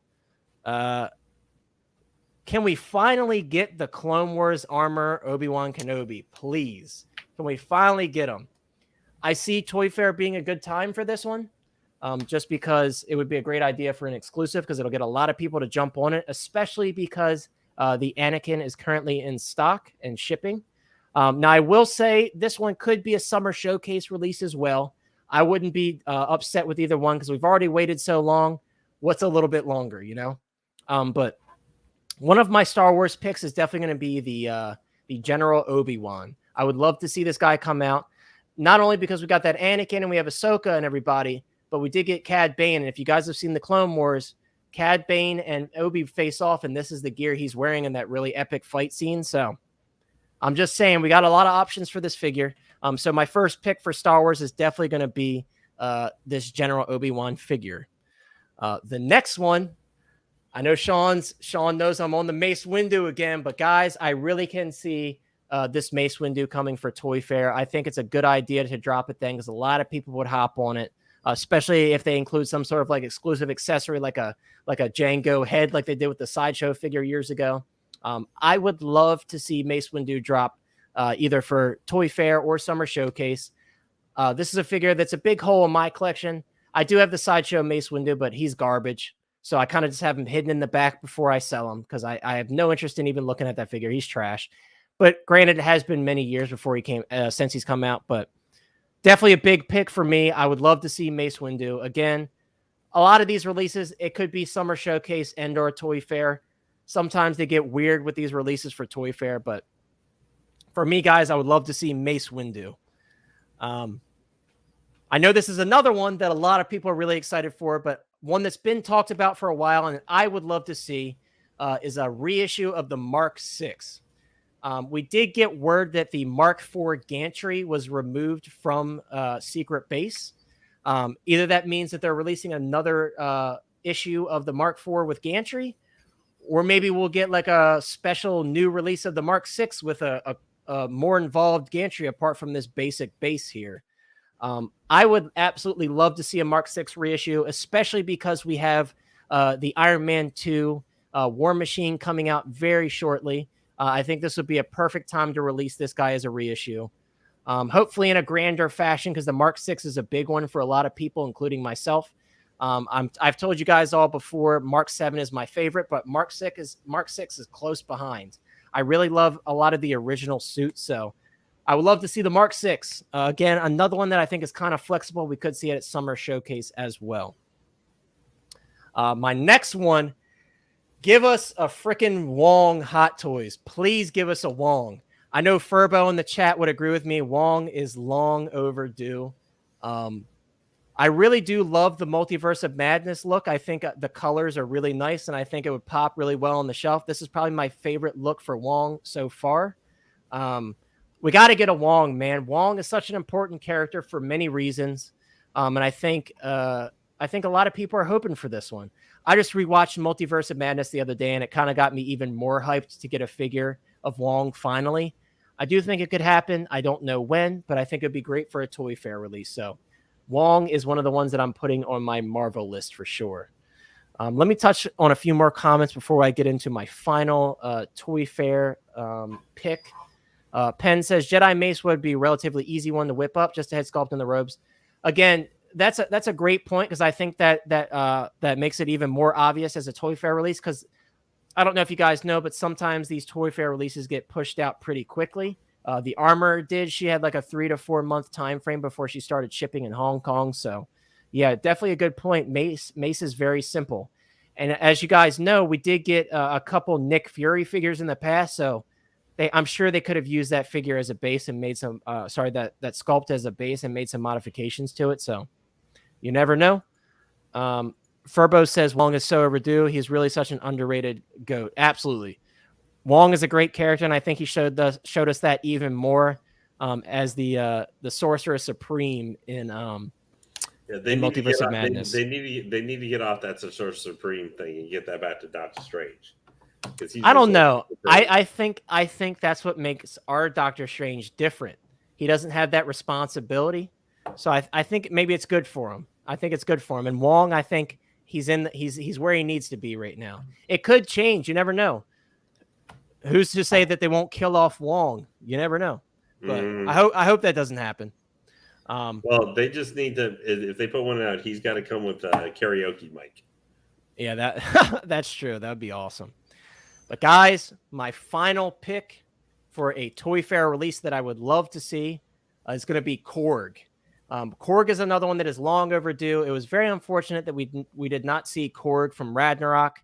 I know the Ragnarok line was a special one for a lot of us. I know Sean has bought into the Ragnarok line like I have. So definitely a long overdue figure, and especially because you're going to see, I'm not going to show the hinted stuff yet because we're going to get into what Sean wants to talk about here in a second. But Korg is a big one for me. I would love to see Korg as a figure finally. I think he would be similar to like a Hulk figure where there's a separation at the shoulder. And the good thing is because he has that new fur pelt look, it would cover up those joints pretty well. So definitely a really exciting figure if we get this one. And I would absolutely buy this one in a heartbeat. So Korg is my final choice for a Toy Fair release from Marvel. Sean, if you want to get your, while we start discussing, if you want to start getting your system pulled up so you could show your photos, I kind of want to get everybody's thoughts though. Do you agree with any of these choices that I've made here? Would you like to see any of these as a Toy Fair release? I kind of want to just hear your thoughts on what I've chosen. I agree on Wong. He's on my list. You agree on Wong? Yeah. I think that one's on a lot of people's list for sure. He's long overdue. I know you're going to say something about Mace Windu. Go ahead. Why don't you I know you had a good point to make on our last stream about Mace Windu, and I think it was a very good thought. Go ahead and share your thought about Mace Windu, because I think Sean does make a good point, because it very well could happen. I still have hope in the Attack of the Clones release, but Sean, tell them what you think about a possibility for Mace Windu. Okay, so I don't think he'll be an exclusive for Summer Showcase or a limited item. Maybe he'll have like an exclusive version with Sideshow and Hot Toys. Mm-hmm. But I don't think he'll be limited. Because when there's ever like a Toy Fair, Summer Showcase, San Diego Comic-Con exclusive, those are always limited. Yeah. And I don't think they'll do that with Mace Windu. So, yeah, it's like you said, Summer Showcase does have... So, Summer Showcase, obviously, they did like limited versions. So, that's a good point. They might do like a limited Sideshow exclusive. Yeah. Like, I could see them doing like a limited Wong versus a limited Mace. For sure. Yeah, I think you're right in that realm of thinking for sure. Because the Star Wars community, there's a lot more people that want Mace and that want more than just one Mace versus there are Marvel fans wanting Wong. Yeah, for sure. I think maybe we'll see like a Sideshow exclusive that comes with the helmet, and that'll be like the timed exclusive. I would love to see that. I would love to get the helmet. I have an extra Django helmet, but hopefully they'll throw in like a part of a neck or something in there just to make it a bit more gruesome. But I don't know, since Disney took over Star Wars years ago, I don't think they'll do that. But hey, I'm game for it. But yeah, I think probably out of all the ones I've said, those two are the most likely, Wong and Mace. Just because one, we've already seen Mace, and Wong is obviously long overdue, and with the hype of Multiverse of Madness. We haven't seen America Chavez yet either. Maybe that's a possibility as well. I know I didn't put that in my list, but I think that's a good one also. But yeah, Kumar says Mace 1,000%. I hope so, man. Sean, what I was referring to is when you said that you could see a Revenge of the Sith release being more likely when we were on last stream. And I think you bring up a good point with that, because obviously Mace's big appearance on screen is obviously in Revenge of the Sith. So, and Hot Toys is obviously notorious for making us wait with these teases. So I definitely appreciate you putting that in my head, because it definitely makes you think. I mean, will Hot Toys wait to put out this Mace until we get like the anniversary for Revenge of the Sith? It could happen. It absolutely could happen. You don't know what they have on their plate right now. Mace might not be a priority. But I still could see him. I could see the Attack of the Clones and the Revenge of the Sith. You never know. Lane or Chris, did you have any thoughts on my list? Are there ones that I have mentioned that you would like to see, or do you disagree? You mentioned one of the ones I was gonna name, but that was about it. So when it's my turn, I'll get into it. Okay. What do you Lane? think of Ravager Thor? So Ravager Thor, I do think that one, for some reason, Ravager Thor feels like a film timed release to me. Mm-hmm. I could see that one coming out closer to the film, especially if they decide to give us any Guardians. We don't know. If they decide to give us at least maybe like a Star-Lord, it would be smart of them to release them closer to each other. But I think we will get a Ravager Thor. It's just a matter of when. You'll see why in a minute Ravager Thor is not on my list. You will see why. I have some teases that were provided to us from Monica. He said we don't have to give him a shout out, but I'm going to anyway.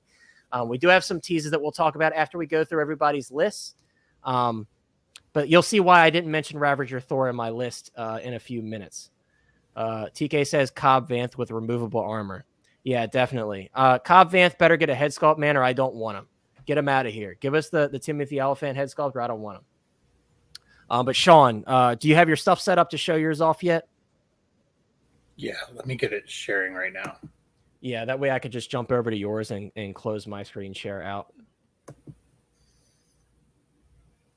I don't think we'll do the same thing with Lane, but Sean's using the technology to his advantage, and also it made it easier on me. So Sean took one for the team. This is his first time using it, so be patient with him. TK said it would serve as a good figure for dinner, Cad Bane. Yeah, for sure. I mean, we didn't talk about this, but Boba is selling very well. The new Boba is selling very well on the top sellers list on Sideshow. So that Cad Bane must have propelled him forward for sure. Let me see if I can get you displayed here. Is it showing? No, it's not. Do you have something pulled up yet, Sean? It's loading.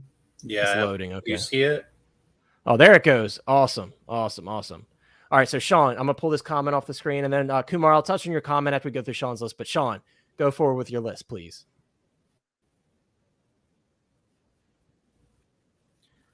All right, so is it showing for everyone else? I think your voice is kind of cutting out a little bit. Oh, can everybody else, like in the chat, see it? They should be able to, yeah, because it's displayed on screen, so they should be able to see it. Let me double check on the channel. Yeah, they could see it. Yep. All right. Yep, they could see it. Okay, so my thoughts are something out there that we're not expecting. So one, a King T'Challa. Since the actor's death and everything, I'm really surprised Hot Toys hasn't made another Black Panther or some type of anniversary or some type of honorary figure for him. Yeah. So I'm thinking, an exclusive of him could happen. Yeah. And we only ever got that third-party one, so I think a lot of people would love to see this one. And that's a good thought. He was completely out of my mind. So, yeah, this is a very good thought for sure. Okay, so obviously Wong. And I don't care what version we even get. I don't care if it's from, the first Doctor Strange. I don't care if it's from so funny. When he's, I know. The first Doctor Strange, or if he's from, the Spider-Man movie, Infinity War, Endgame. I just want a Wong. I completely agree. All right, so another one that I really want, which is really possible in my eyes, is the Mudhorn damaged Mandalorian. Good one. So, when after the ship's repaired, he flies back, he turns over Grogu, and he gets his payment, and he starts going over the covert. Yeah. That right there, I would love to have that. And Hasbro did do a Black Series figure, so it's very possible. Very possible. And that'd be a really cool one. I think the weathering would be very nice. Yeah, with all the damage to the armor and everything else. I'd be down for that for sure. Plus the part right here.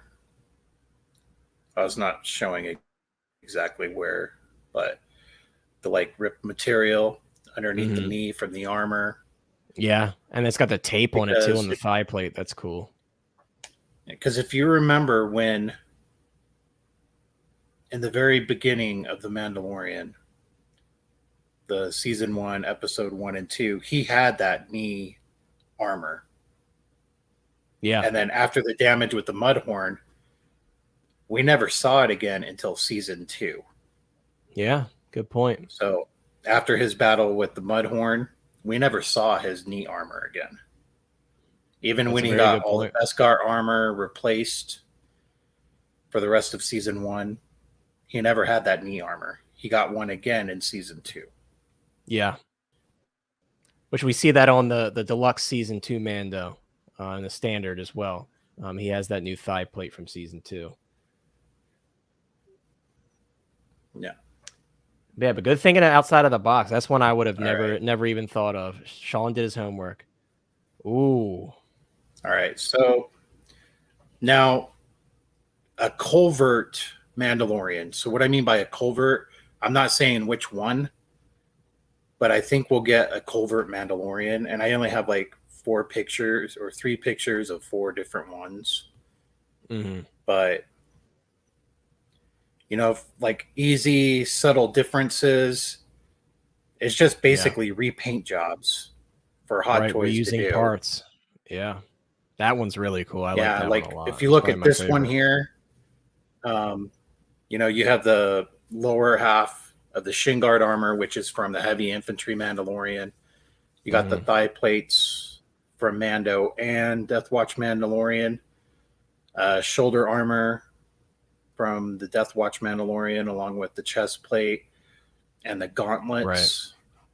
Right. It's just a different jumpsuit that he's wearing, completely different.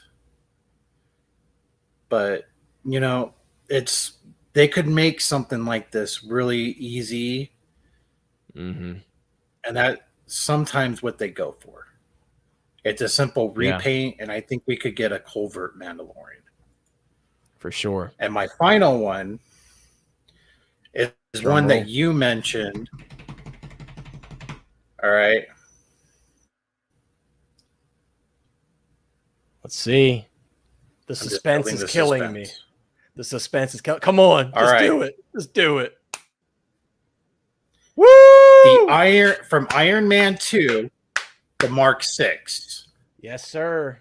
Because we have not had a die-cast Mark 6 from Iron Man 2. The armor, the damage would be different. Everything. Yeah. And I could see a companion base, like the War Machine has that like rock base. I could see a companion base. That's a very good point. Very good point. I'm hyped for this one, guys. Like Mark 6, please give it to us, Hottoys. Everybody's talking about Mark 46. Give me the Mark 6. That's what I want. I want the Mark 6. I like the bulky armors. Those are my favorite. I love like the original evolutions of Iron Man with the bulky armor. That's what I want. But yeah, great list, Sean. I think the only one on your list that I'm like, maybe they might show up more in Mando season 3 and they might wait till then, or those Mandos. I could see them waiting for that. I would love to see it regardless, whether they pop up now or when Mando season 3 comes out, because I think they're going to play a big role in that movie. Or sorry, in that. So part of the reason why I chose those 3 pictures, though, is because those helmets were at the end of season 1. Yeah, you could see those helmets as the dead Mandalorians. Yeah. So there is no chance of seeing them in season 3 or 4. There could be more though. That's the thing. Like I feel like there's still unexplored territory with that group of Mandalorians with the armor and Paz Vizsla. I don't know. I feel like there's more to it. I think there's going to be more of them that survive than what we know. Just not those specific ones. Is that what you're saying? Exactly. Yeah. So that's why I think they would do it, because there wouldn't be anything else for them to make it for. Yeah. So if we don't get those, the specific ones from season 1, maybe we'll get different ones that we haven't seen yet. But definitely a great list in my opinion. I'm glad that we had a couple that crossed paths, because that makes me more hyped for those 2 particularly, especially the Mark 6, man. I really want that Mark 6. But let me touch on a couple comments, and then we're going to move on to Chris. Chris, you're next. You're going to be in the hot seat. I know you got your list ready, though. Kumar says... Mace versus any trooper. I think Hot Toys will make a trooper first. I'm pretty sure the profit will be higher. Yeah, but typically with Toy Fair, Hot Toys does explore some unique options. I mean, and Summer Showcase too. I mean, we got a freaking Iron Strange from a deleted scene. So anything's possible for these events, in my opinion. But I think typically, you're absolutely right. Penn says, I could see the Muddy Mando being a Toy Fair. I didn't even buy his Black Series. Yeah, I think a lot of people pass on that Black Series. I would like to see Hot Toys take a stab at it because obviously it would be in a much grander fashion for sure. But Chris, let's move on to you. I want to hear your list, and then we'll share our thoughts on what you put out into the world in regards to your list and see what we think of it. I think you're muted. You're right. So Mace Windu is one I think we all had in common. I would really love to see Mace Windu. Now, I know we've said it could be Revenge of the Sith, but it lines up with Attack of the Clones when they teased it.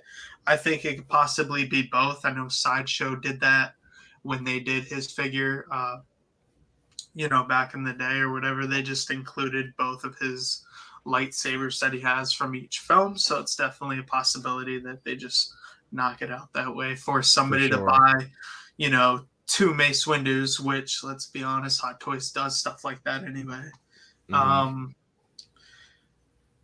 I would say any type of trooper, they spit those out easily. I was thinking more so when you pulled up stuff from what we call like the graveyard or whatever, when you brought up General Kenobi, I was thinking the 212. I've really, really been wanting a 212. Yeah. And it's long overdue.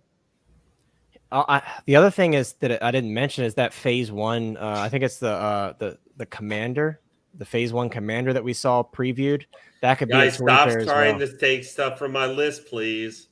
Oh, Lane, you could have just stayed silent, and then when your list came up, you could have been like Phase 1 commander. No, you guys are stealing stuff. It's Chris's turn, Lane. Quiet.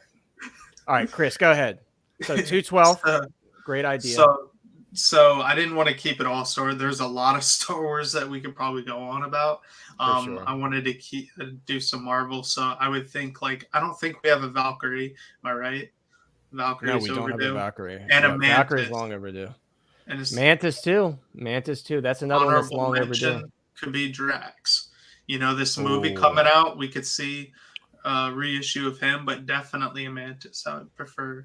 Drax, yeah. Drax, I think we're going to get one, but that's going to be it. Yeah. Yeah, so BT, I don't know. I think you're just coming in. That was actually the first figure on my list for Toy Fair was the Obi Wan from the Clone Wars. So I'm glad to hear someone else say that. I know a lot of us are really waiting for that one, especially because Anakin is shipping now. But yeah, absolutely. But yeah, Chris, I agree with your list for sure. And you made some great points there with your honorable mentions. Mantis is long overdue. Everyone's begging for a Mantis. Drax, I mean, the original one is not terrible, but it's got its signs of age for sure. And I think Hot Toys, if they made that figure now, they would do it a lot differently. Especially. Go ahead. I was just sorry to cut you off. I forgot one more to add because I had 2 honorables or whatever. Because once you said crazy stuff, or maybe it was Sean that said it, that they do crazy stuff out of the whack, and he pulled up that different colored Mando or whatever, is from the Rise of Skywalker, that dark side Rey. I know I've heard a couple of people talk about it, but it's something Black Series did. I know somebody mentioned in the chat about Black Series figure. It's something they've done. If Hot Toys did it, it would be like, a Toy Fair that probably sat just like Dark Side Anakin did. Yeah. And then, once it was gone, people blew up. But yeah. As long as it's got an Daisy Ridley alternate Bilbo Baggins evil face, everybody will like it. With the teeth. Yeah, right. Yeah. That is a Toy Fair-esque release for sure. Yeah. But yeah, that's a good point. That's it. Yeah, so I think you had a great list, Chris. The Rey, I hate to burst people's bubbles, but man, I think unfortunately for Hot Toys, I think the sequel trilogy is out the window. I got to be honest with you. I think it's done. We're done. Guys. We're done. I hope, but I just threw it out there. No, it's a good idea in regards to the more type of Disney Plus stuff with that era. Eventually, but I think for now, in the foreseeable future, we got way too much stuff that people actually care about. Howard hears Ray, Finn, or Poe, and he started throwing up into his mouth. Dude, I want Poe so bad. Me too. I would love to see a Poe, and we got that tease of Poe many ages ago. Can we get Oscar Wilde head sculpt for the freaking Moon Knight, please? Like Oscar Isaac. Oscar Isaac. Yeah, if they do that, I'll only buy the figure for the head sculpt and do my own custom Poe. Yeah, or I mean, if it's like a Mr. Knight with an alternate head sculpt, you could just have the Mr. Knight figure and then take that head sculpt because it's not being used. You could absolutely do that. But great list, Chris. Lane or Sean, did you have any comments on Chris's list before we move on to Lane? So with Daisy Ridley, I think she might have burned Disney bad enough to where they would not. True. Where they would not risk doing a dark side Rey. Yeah. However, I completely forgot about that. However, they've done other stuff too, where, after the lawsuit was filed with Scarlett Johansson, they still announced another Black Widow. Yeah. So anything's possible on that. Very good point. But at no time did Scarlett Johansson, even though she filed a lawsuit, at no time did she bash Disney. Yeah, that's true. She was quiet. Yeah, that's very true. And they resolved that issue, though, I thought, too. What was that? I thought they resolved that issue, though, too. Like, that's the thing, is they came to a conclusion after. Oh, they probably did, but that doesn't mean they're happy about it, They could be closet angry about it, you know what I mean? But Sean brings up a good point. But I just want to say, Kumar, stop it, man. Stop it. You know how many people would buy a freaking General Veers, bro? You know how many people would buy that figure? Die-cast General Grievous. No, not General Grievous. We're talking about General Veers, the GOAT. I thought of General Grievous, though. Crusher of Rebels. Right. General Veers would be amazing. I think we actually did get an Admiral Piet. I think that's how you pronounce his name. I think we got a sideshow one, did we not? Long ago, yeah, we got a sideshow version. Okay. What about a Thrawn? We did get the sideshow Thrawn. Thrawn's probably going to come with the Ahsoka show because obviously Thrawn's going to be in that show. We're going to get a Thrawn figure. I'm not even putting that on my list. That's in the back of my mind because I know it's happening. But okay. BT says for Mace Windu, maybe they might add in some Clone Wars armor as accessories to make the clone.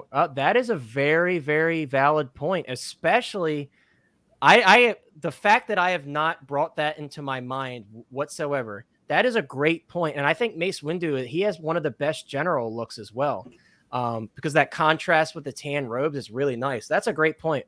Imagine him with the helmet too. That'd be incredible. Great point, dude, especially with if we get this General Obi Wan and we have the General Anakin, that would fit right in, especially for the Attack of the Clones. Maybe that's how they separate it.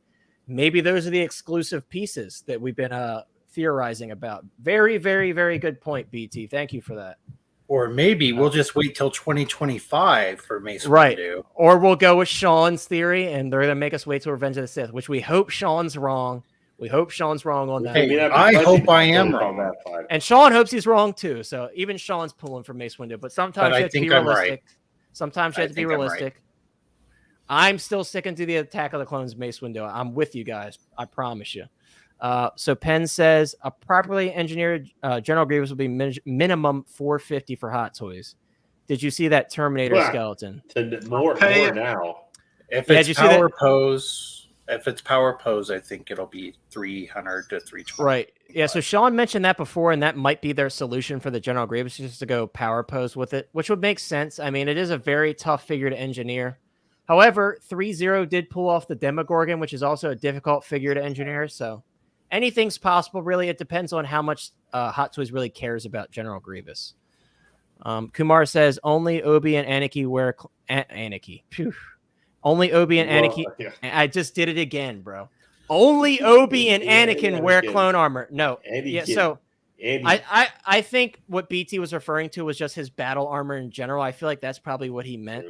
Because if you look up photos of Mace Windu's battle armor, it's pretty awesome. He looks great. And they've done 3.75 figures and stuff in the past. And they actually did they released some 2003 Clone Wars inspired Black Series figures, and they did a Mace Windu like that in that line as well from the 2003 show. I will flip a table if we get General Mace before General Obi Wan. Yeah, I agree. But again, General Obi Wan, he's going to happen. Whether it's I'm sticking to it. Toy Fair or Summer Showcase, he's happening. That's it. We're done waiting. It's it. It's happening. It's absolutely Clone happening. Wars General Plo Koon would be awesome. Yes. That's another one long overdue. Plo Koon, Kiadi Mundi. A lot of those figures people have been begging for forever. Kit Fisto. Yeah, absolutely.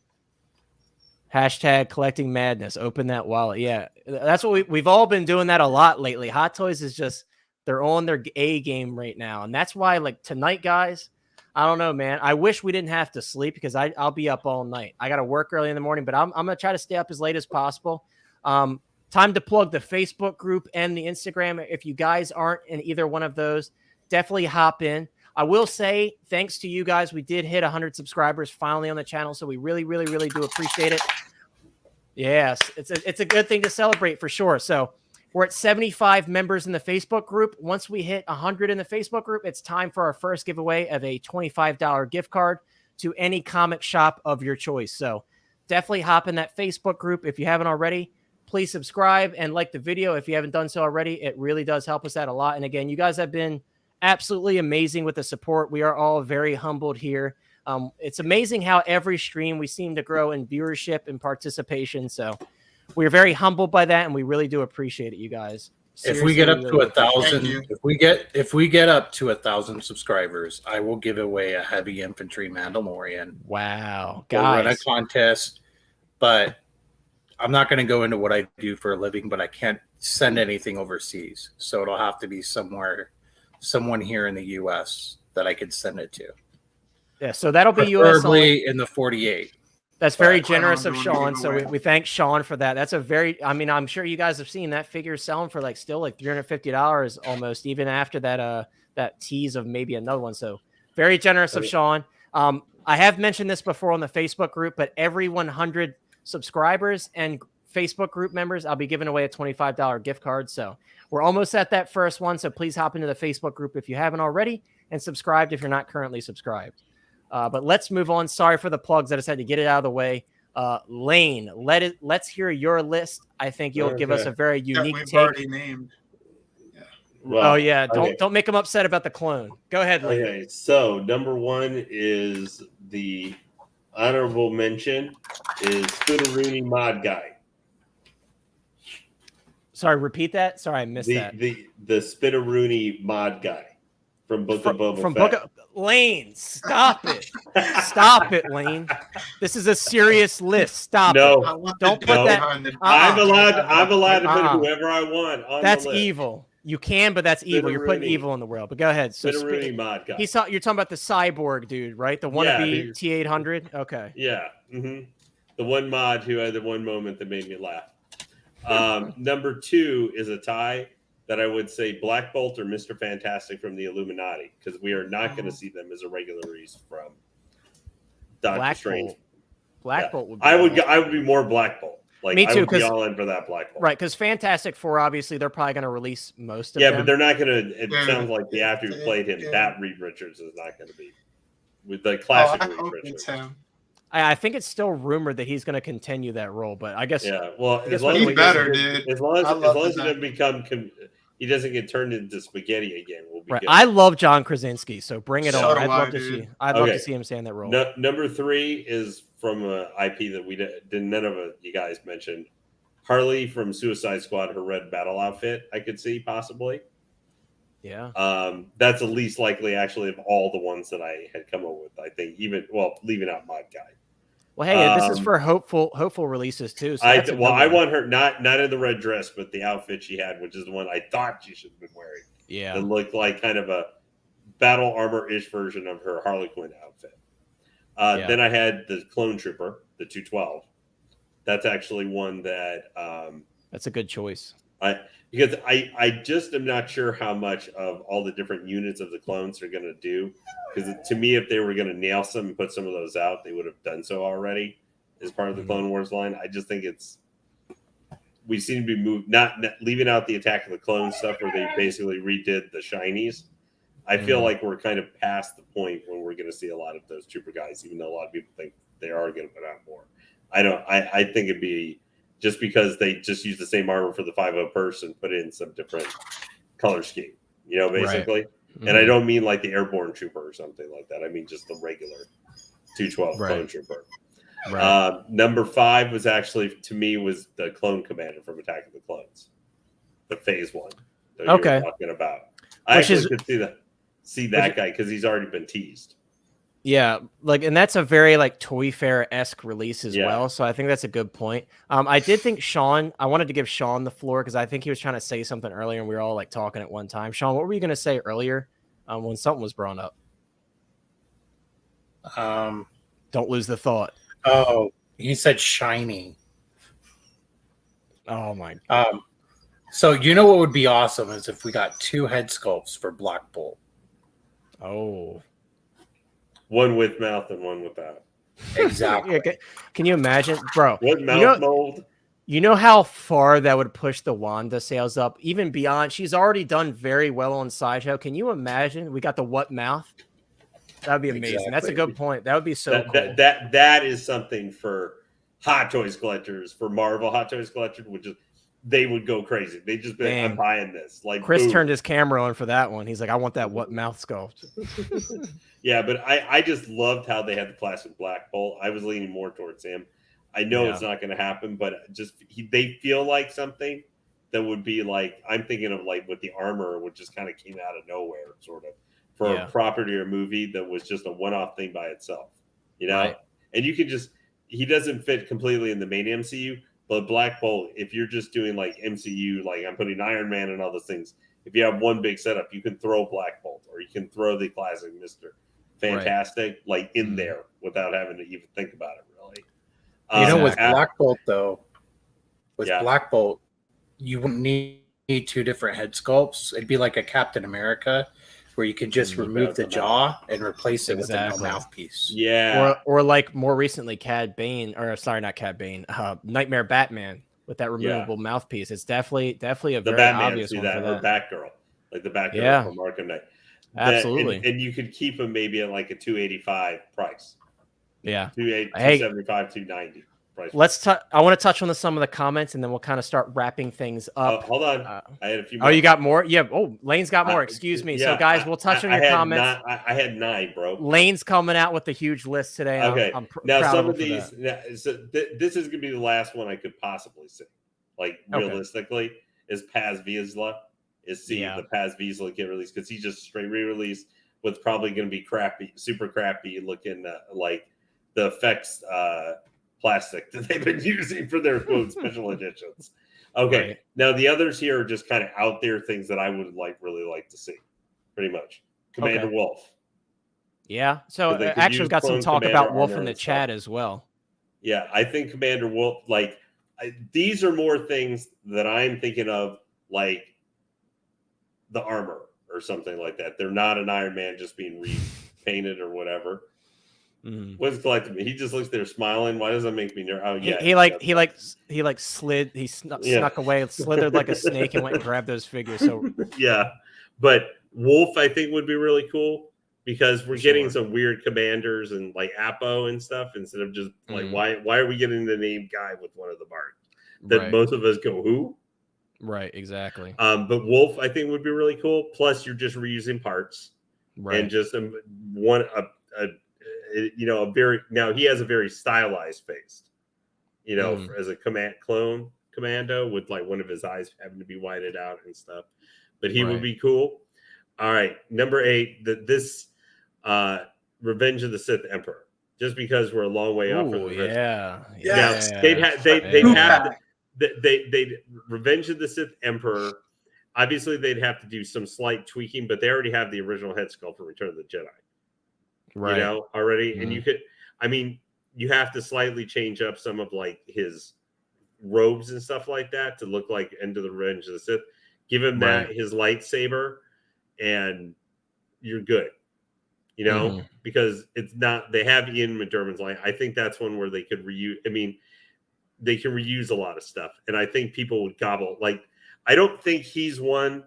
I know you might say, well, what about Revenge of the Sith 20? Like, who knows by then how much I can do, but they already have an Emperor where they can reuse a lot of stuff from it, and just need to tweak it here. In the last couple of years, they could have tweaked it, and he's one people would like sell out. Like, I think he would sell out if there was Revenge of the Emperor. Furbo said it'd be cool if he came with a Dooku head sculpt, like a decapitated head. That'd be funny. Yeah. Okay, now this is the last one. This is kind of tied in. This is one I just kind of thought of because they have a completed figure and it's from very recent. Force Ghost Qui-Gon Jinn. I like it's somehow spoiler alert. No, I'm just joking. Yeah, I saw somebody throw that material that they do for cosplayers, like over the figure that. Yeah, it would just be like a netting type thing on the hot toy, I'd imagine. Yeah, but because they could just literally, because he looked literally just like how he did in the same figure. Yeah, but you could, I don't know how exactly they would do it, but you could just literally remake that figure, but as a, make the skin light blue and stuff, so he looks like a see-through material or something. It may not work exactly with how they make it, but that would be cool. They literally just remake and people will buy it, like for sure. And that would not fit for a general release from Obi Wan, for sure. I just don't. But you don't think that wouldn't help sell some Obi Wan figures and stuff, especially like say if they put one out of him in the finale, like the last 20 minutes or so, in those Jedi, like what I call classic Jedi robe. Jedi robes that he finally started wearing again. It would be cool. It's definitely one that it would be hard for me to see happen just because they haven't done even like a Force Ghost old Ben Obi-Wan or something. But it's definitely a good idea though. But I like I said, those are like the last three are just kind of more willingness of those three, like those kind of more out there ones. I think Wolf would be the most likely, just because for sure. For recent stuff that they made, and it's clone fever right now too. But yeah, let me go. I want to go through some of the comments because they're piling up, and then I do have those teases that I mentioned earlier that we received from Monica. I do want to show those off and kind of give you guys some food for thought. But BT says yes, Plo Koon, my favorite Jedi. Plo Bros for life. Absolutely, man. I know a lot of people want that Plo Koon, including myself. If you've seen the Clone Wars, he does have a great role in that show. So yeah, absolutely. I would love to see Plo Koon. Kumar said 1,000 next. Yes. Yeah, Kumar. And we'll remember you from day one because you were basically here since day one. We appreciate you, man. Yeah. Trust me. If they went crazy with Jedi, give me Ayla Secura and Shakti and everybody. Facts. Yeah. Ayla Secura would be amazing too. TK says 500 for the regular DX07. Good price. That's kind of right on par. Those figures did take a little bit of a dip after the Bespin Luke reissue was announced. With that being said, I don't think that's a terrible price. And if you're really after that set and you don't want to wait, definitely go for it for sure. Penn says Mandalorian jeans guy. Yeah, we did get like a custom 3.75 figure of that, so that'd be really funny. Furbo, I'm not sure what you're referring to here. Obviously, we kind of lost the context because the comments have been sitting for a little bit. But if you want to remind me in the chat, feel free. Penn says she's going to break the bank for the 212. Shut up and take my money. Yeah, absolutely. I'm probably going to get at least 2. Again, I have limited space right now until I swap out my displays. So I got to think in that realm, so I'm going to get at least 2 of those. Cody is absolutely lonely, even though we do have Rex and Anakin and such that we can throw with him for now. So that's definitely a plus. Oh yeah. She said I have the sideshow pieces, but still. Okay. Furbo says, can you imagine if some years down the line they redo all the Troopers and Vaders and Mando and diecast?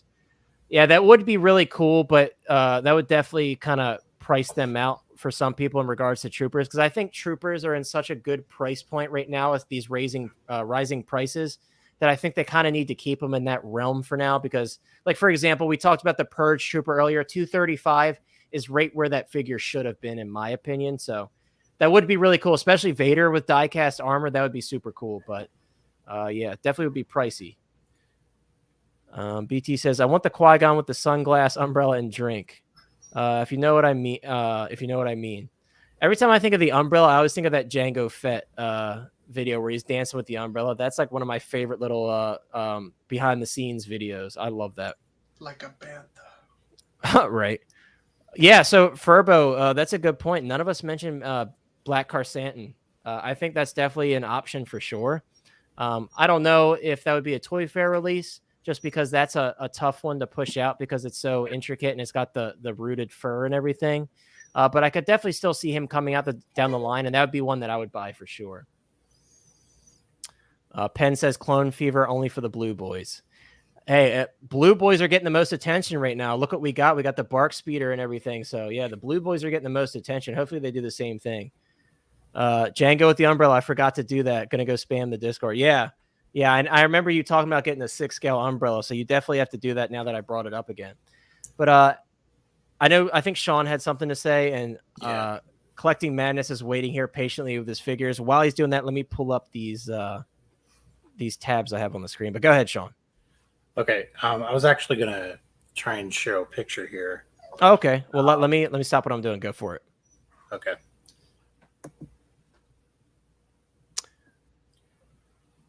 Did you have something to say, Chris, while he's pulling that up? No, I just pulled these because everybody was talking about 212. Show 'em off. Go ahead, Kumar show 'em said, off. We're pulling you up. We're pulling you up. I didn't do Show 'em these. off. My brother did these custom. Well, that's fine, but yeah, so his brother is a customizer. He's really big into customizing clones right now. So these are 2 customs he did. He did the 212th and the Commander Bly, and I think he did a great job. Yep, 3D printed the pauldron here because the one that comes with Rex, I guess, is Clone Wars style-esque, and from the actual film, it was more this style. So, yeah, it was a Rex. He stripped it down, made his own comma, and yeah, looks pretty good, cool. dude. For sure, he did a great job. Is All he right, taking so commissions? yeah, I'm sure he would. He was for a little bit, and then he mentioned that he would recently. So yeah. And he loves stuff like this. All right. So how Lane was saying about Commander Wolf as an exclusive, I could see them doing the red paint version as an exclusive. Yeah. From the Phase 1 armor. A lot of people don't realize, but the 104th Wolf Pack went through color changes for a while. At first, they were red. If you watch one of the first episodes of Star Wars: The Clone Wars, the 104th had red, and they went to a different type of blue color, and then eventually they phased into gray. To the gray, yeah. But for like an exclusive for Commander Wolf, I could see this version in the red armor, come out, or even a 104th clone being in red. Yeah, I could see that too. I mean, I feel like that's with the clones. I feel like that's a good point to make. That really anything they make with clones is going to sell. There's so many people that are so hot for these clones right now. I think they would absolutely sell very well. So, I mean, that's a good point. I could see that being an exclusive, considering it's like one of their original looks. It definitely has exclusive written all over it. But guys, I'm going to pull up these teases again that I mentioned earlier that we got from Monica. So I think there was 3. I only grabbed 2 because just for time purposes, but I think these are the 2 more important ones. So I want everybody to take a look at this. Let's take a look at this and kind of look through your memory bank here. And what does this look like to you? Does anyone have any ideas? I'll give you like 10 seconds. Anyone in the chat, if you want to chime in, kind of think about what this looks like to you. At first, I'm not going to lie, I thought it was like a sonogram of a baby or something. It's like a shield. So it's not a sonogram of a baby. It's kind of like a shield, but not a shield. It's in the shape of a shield in a way. I'll help you out. Think Love and Thunder. Think Love and Thunder. Could it be like Thor, like one of his like shoulder like armor? All right, so like his furry. So the moment I pull this up, you're going to be like, oh, shit, that's what it is. So is it kind of like part of the metal attachment of the cape? Yeah, that's what I was just about to say, Sean. That's you're about there, Sean. So we got a good look, and we can kind of see the little details here. And we see this like brownish background. Yeah, see, I said the fur. Yeah. Mm-hmm. Yeah, Chris had it. Sorry, I must have missed it, but yeah. Now, this is what I was talking about, Connor. Like, that Thor that's out right now, if they do this version, I might have to pick this one over that one. So the reason I said earlier that I don't see the Ravager Thor happening is This came from Monica's source in Hong Kong, who is usually like right most of the time. Obviously, take these with a grain of salt because nothing is 100% when we get info like this. But guys, if you look at the picture, this is absolutely Thor, in my opinion. BT, a lot of people were saying Zeus as well. I think this is this Thor. It would just make sense, especially like let's think about it. Like we got the road-worn Thor, and this would be one that doesn't come with a lot of accessories. So this one definitely makes a lot of sense, and this is absolutely that same. And you can see when I flip back and forth, this is that same image. Actually, it looks like it's the same image just zoomed in. So that's very exciting, guys. So what if it's just this pic flipped and not a figure? Right. Yeah, can you imagine? But I think it's definitely this Thor. Kumar says, I have to leave. Enjoy the show as always. Take care. Have a good one, Kumar. Thank you so much as always for being active and sticking around. Have a great night. But yeah, so it looks like we may be getting a Thor. I do know of some other things that have been talked about. I was told I wasn't allowed to mention them anywhere. But I will say, I'm not going to say anything specific, but one figure in particular that Sean mentioned is kind of in the good realm of thinking. I will say Sean mentioned it. I'm not going to give you any more hints, but Sean mentioned a figure that is rumored to be kind of re-released in a different form. That's all I'll say. We're not going to speculate or anything because I was asked not to mention anything about it. But I will say, Sean, you're kind of there with one of the figures that is rumored for Toy Fair / Summer Showcase. This is our final hint, though, for the night. This is definitely one that popped out to a lot of people initially. That was like Wolverine. Right. Mermaid Man and Barnacle Boy. You know what I told Monica originally? I said it looks like Woody's boot. Like Woody from Toy Story. I'm like, it looks like Woody's boot.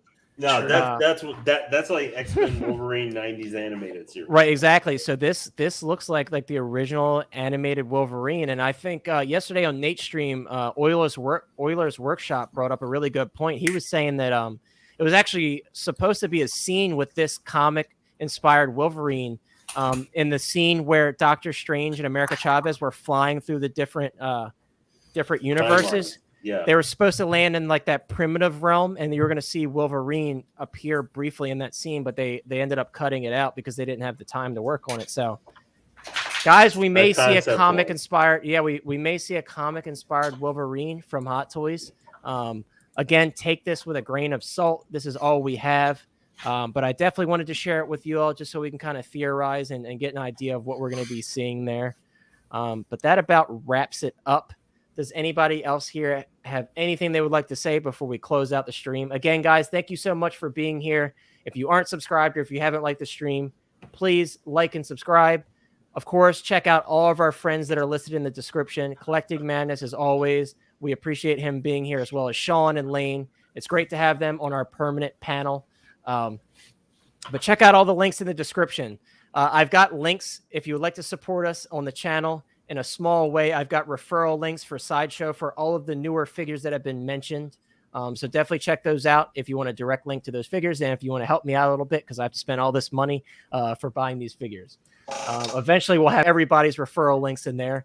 Help them make it worth it. Help them soothe this consciousness at night. Right, exactly. That $5 from you pre-ordering the Purge Trooper that I will see in a year and a half will make me feel better about myself. But again, thank you everybody for being here. Any final thoughts from the panel before we close out the stream for the night? I got one. Okay. We're going to give Chris the floor.